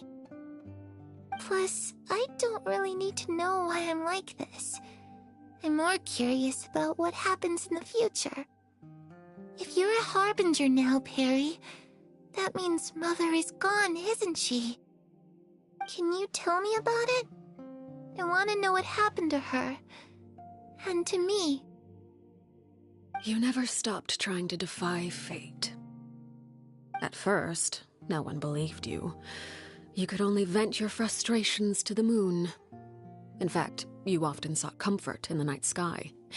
You wanted to see the aurora, so one night we promised each other we would go to Snezhnaya to see it together.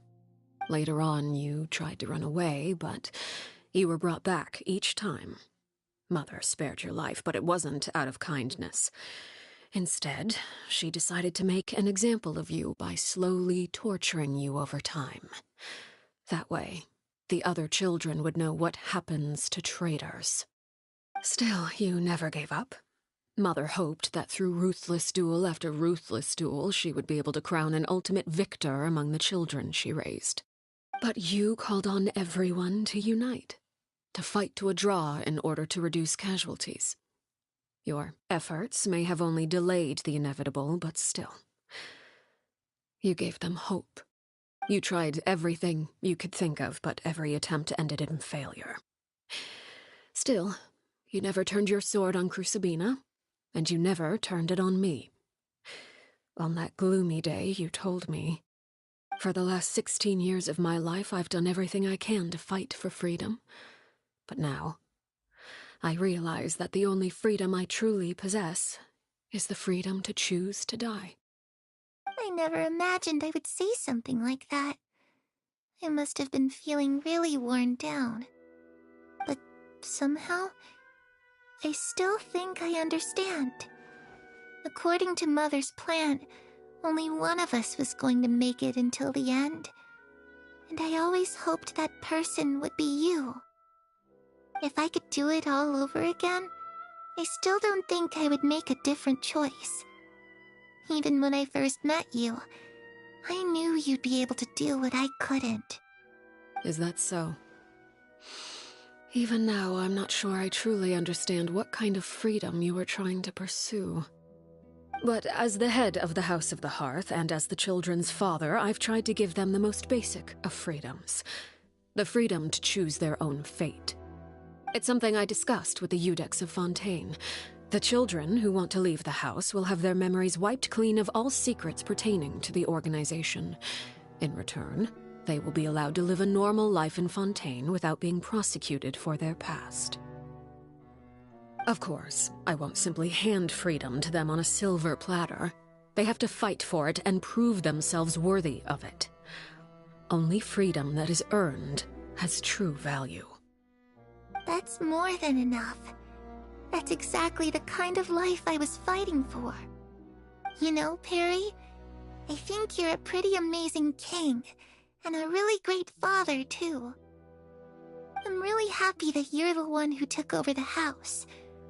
I guess I do have one regret, though. I still haven't seen the outside world. Well, it just so happens that our dear guests over here have been to many nations and traveled to countless places. Perhaps they would be willing to tell you what the outside world is like. Really? Of course! We've traveled all over the place. We've got so many stories, we could probably talk your ears off for 3 days straight!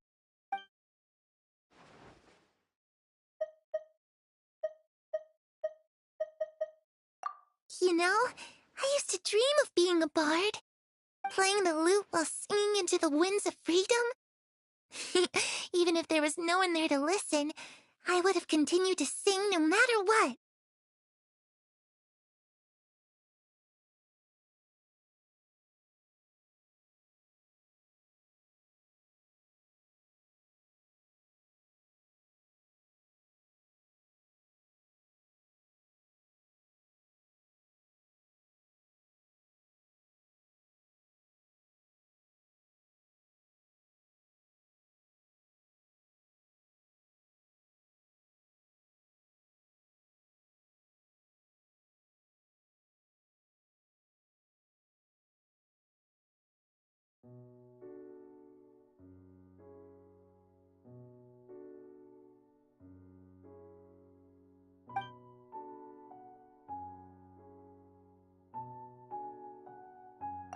Ah, that's where Mora comes from.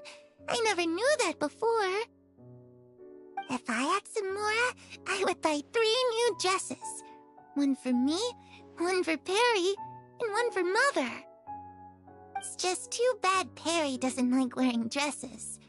And Mother, well, she probably wouldn't accept something like that either. I guess I'd just have to keep them all for me then. I could wear a different one every day.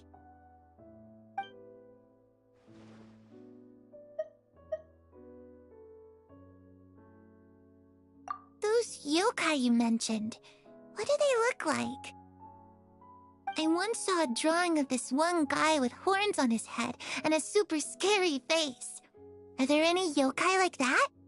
Oh, sounds like you're talking about an Oni. Yep, we've met one, and let Paimon tell you, they're not nearly as scary as they look. I was always too afraid to skip Mother's fighting lessons. But at the academia, I bet you could do all sorts of secret things in class. Things that have nothing to do with studying. I'm just kidding. Being able to study whatever you want without having to fear for your life actually sounds pretty great.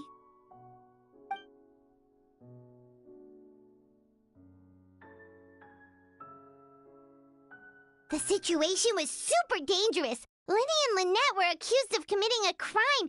and they were going to have to stand trial at the Opera Epicles. Oh no, that must have been hard for all of you. What happened next? Don't worry, we were able to turn the situation around super quickly, all thanks to Detective Paimon, of course. How'd you do that? Come on, tell me. Okay, so it was like this. After the failed magic show, we rushed to the scene and...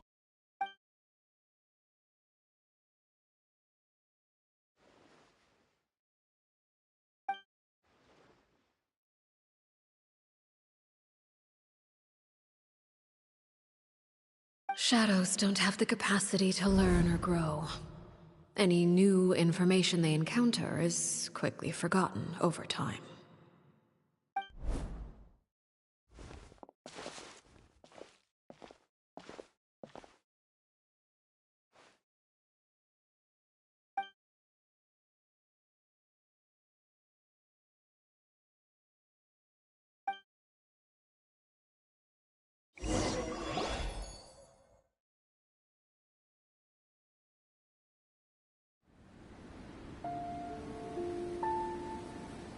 Clairvy, you've worked tirelessly from the shadows to overthrow the House of the Hearth. Now, by my authority as the Knave, I shall announce how this matter ends. You are hereby expelled from the House of the Hearth. You are no longer tied to this place, nor are you bound by its rules. You're saying that I can finally leave? I get to experience the outside world as well? Oh, I almost forgot. There's no getting older for me. Still, seeing who you grew up to be makes me really happy, Parallel. Take care of yourself. Goodbye. May we meet again someday.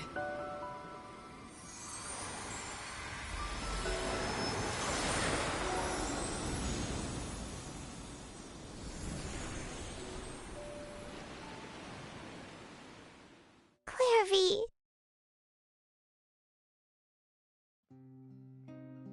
She left so soon. Paimon didn't even get to finish her story. I also have certain sentiments left unsaid. I wanted to tell her that the aurora I saw in Snezhnaya was just as beautiful as the ones in the pictures. But a shadow's memories reset at dawn. Had we delayed any longer, we wouldn't have had the time to say goodbye. Whatever regrets may linger, let them be lost to the coming of a new day. Father? It's Linny! Hey, Linny!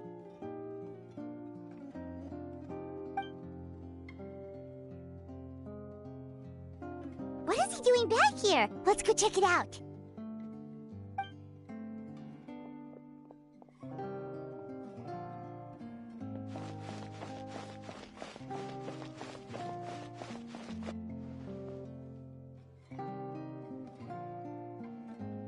Father, the bottled flames have been administered. Filial and the others have left the house. And you? What have you decided? Thank you for giving us that choice, Father. But we never wanted to leave the house. It's the only home we've ever known. Lynette and Fremine feel the same way. They're recuperating back at the Hotel Bouffe d'été. But I decided to come back and tell you where we stood. I'm sure you're well aware of the expectations I have for you. I want you to follow in my footsteps and become the next king of the house. Yet you seem to have different ideas. I must admit, I'm rather surprised by your decision to stay. There's nothing wrong with choosing to live a quiet life. Leading this organization is a heavy responsibility, one not so easily carried by someone forced onto the throne. never understood what you saw in me. What made you believe I was deserving of that throne? You're brave, talented, and, most importantly, you cherish your family. You would do anything to protect them, even if it costs you your life.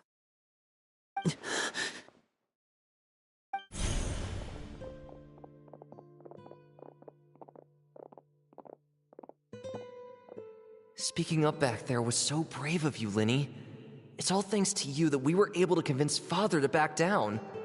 You're a hero, Linny. Hero. Father is the real hero. Had Father gone all out during the duel, there's no way I would have walked away with my life. She must have had it all planned from the beginning, from the very moment she suggested a duel. I'm not deserving of that title. I'm not strong enough or smart enough. You're wrong. In my opinion, all you need to be deserving of the throne is conviction and the necessary strength to act on it. We may have different ideas of what it means to be a family, but you can hardly be said to lack conviction. What you truly lack is strength. For someone of your talent, though, that's something that will come with time. Even without that strength, you still chose to face me in a duel, even though the odds were stacked against you. That capacity to honor your convictions is what I truly see in you. Father. No one knows what the future holds, what tragedy or triumph may be in store. Being at the head of this organization requires the strength of will to face whatever comes. Caution will only hold you back. If reaching a certain standard were required to go after what you want, I would never have succeeded in killing my predecessor. Back then, there was still a considerable gap between our abilities. Strength may decide the ultimate victor, but those who let a lack of strength dictate their decisions or undermine their convictions will never be worthy of the throne. I understand, Father. Thank you. Children must grow up to surpass their parents. Only then can a family continue to flourish. The road ahead is not an easy one, so I'll ask you one last time. Are you certain you want to stay?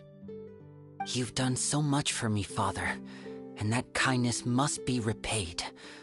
Plus, with Project Stuja at hand, there are many dangers ahead, and I, for one, don't intend to back down. Protecting my family at all costs. That's my conviction. Then you're welcome to stay. As for Project Stuja, you need not be too concerned. If those cowardly businessmen and heartless dignitaries try to take us down, I'm prepared to teach them a lesson. Having members who longed for the light was our organization's last weakness. With those members no longer among our ranks, the House of the Hearth is like a spider hiding in the shadows. We need only wait for our prey to come to us. At present, our imperative is to use their plan to our advantage. In doing so, a crimson moon shall rise amid the frigid blizzards of winter. No demonstration of loyalty shall go unrewarded, and no sacrifice shall be in vain. As for the two of you, whether we meet again as friend or foe, I'll remember the camaraderie we shared in this moment. No matter how arduous the journey ahead, I hope we both reach our desired destination.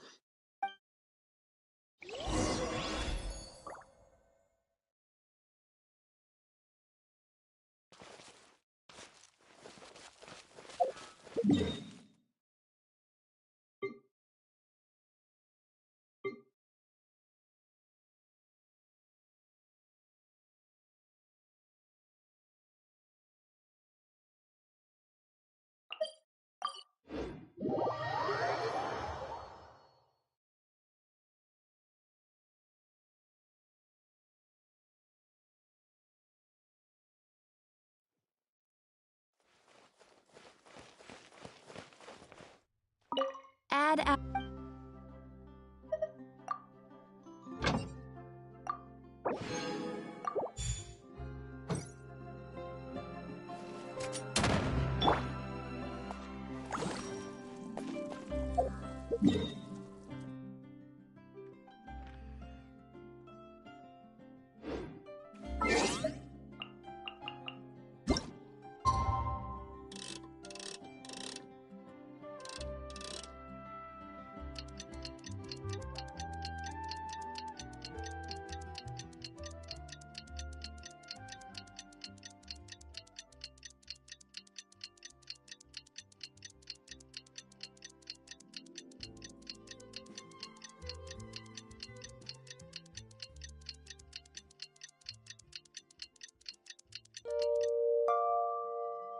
Didn't Linny say that Lynette and Fremine were recovering at the Hotel Bouffe d'été? Oh, Paimon wonders how they're doing. Maybe we should go check on them.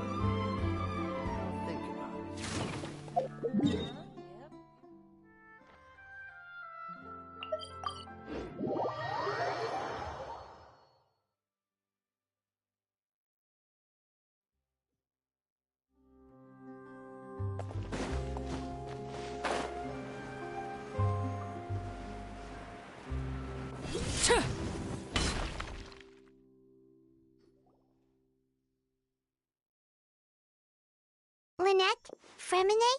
How are you feeling? Much better. Whew, what a relief! What about you? Are you feeling alright? I knew you'd come out unscathed. Us, on the other hand, well, we've been bedridden for 2 days. I couldn't even turn over. Oh, and I wanted to ask, is Clairvy gone? Linny and the other members have left Poisson and returned to the House of the Hearth. According to him, there haven't been any more sightings of a spirit roaming the house. I see. I'm glad. Father came to check up on us 2 days ago and told us about what happened with Crucibina and Clairvy. Actually, I've met Crucibina before. Wait, what? You've met the former knave? Crucibina died a year after Clairvy. It was during the year between their deaths that I joined the House of the Hearth.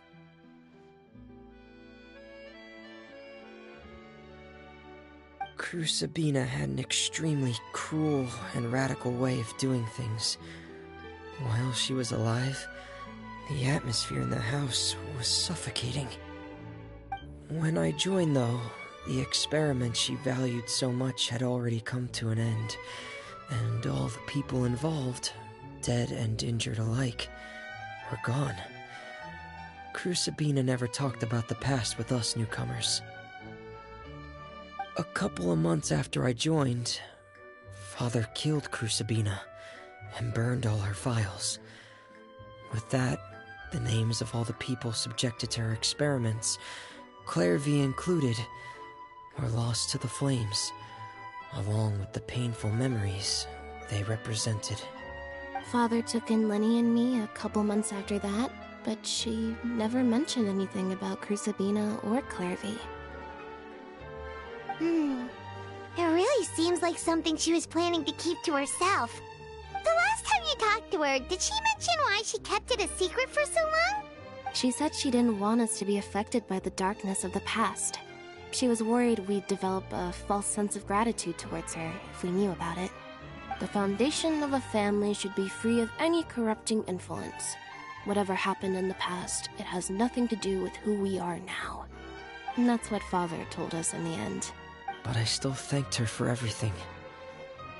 It was only after hearing about what Crucibina did that I finally realized how insignificant our lives could have been. The members of the house meant nothing to her. To say that she valued them in any way, even just as a tool, would probably be giving her too much credit. If Father hadn't taken over the House of the Hearth, I probably would have already... Father rarely brings up the fact that she saved us. She doesn't believe that being indebted to her should be what ties us together. But even if we didn't owe her anything, we would still choose to stay. Because this is our home. We may have arguments or times when we feel wronged. Some people may even choose to leave. But as long as Father is here, we will always have a home.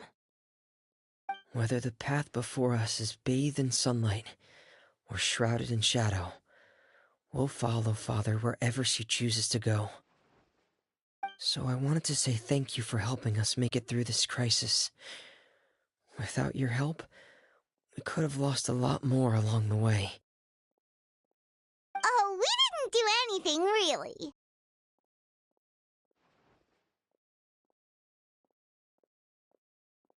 Of course. You're welcome anytime. Are Filio and Nantoy okay? I actually saw them at a cafe this morning. They didn't recognize me. From what I could tell, they were drinking coffee and talking about one of the operas that started running recently. They seemed happy. If I had to take a guess, I would say they finally found the kind of life they always wished for.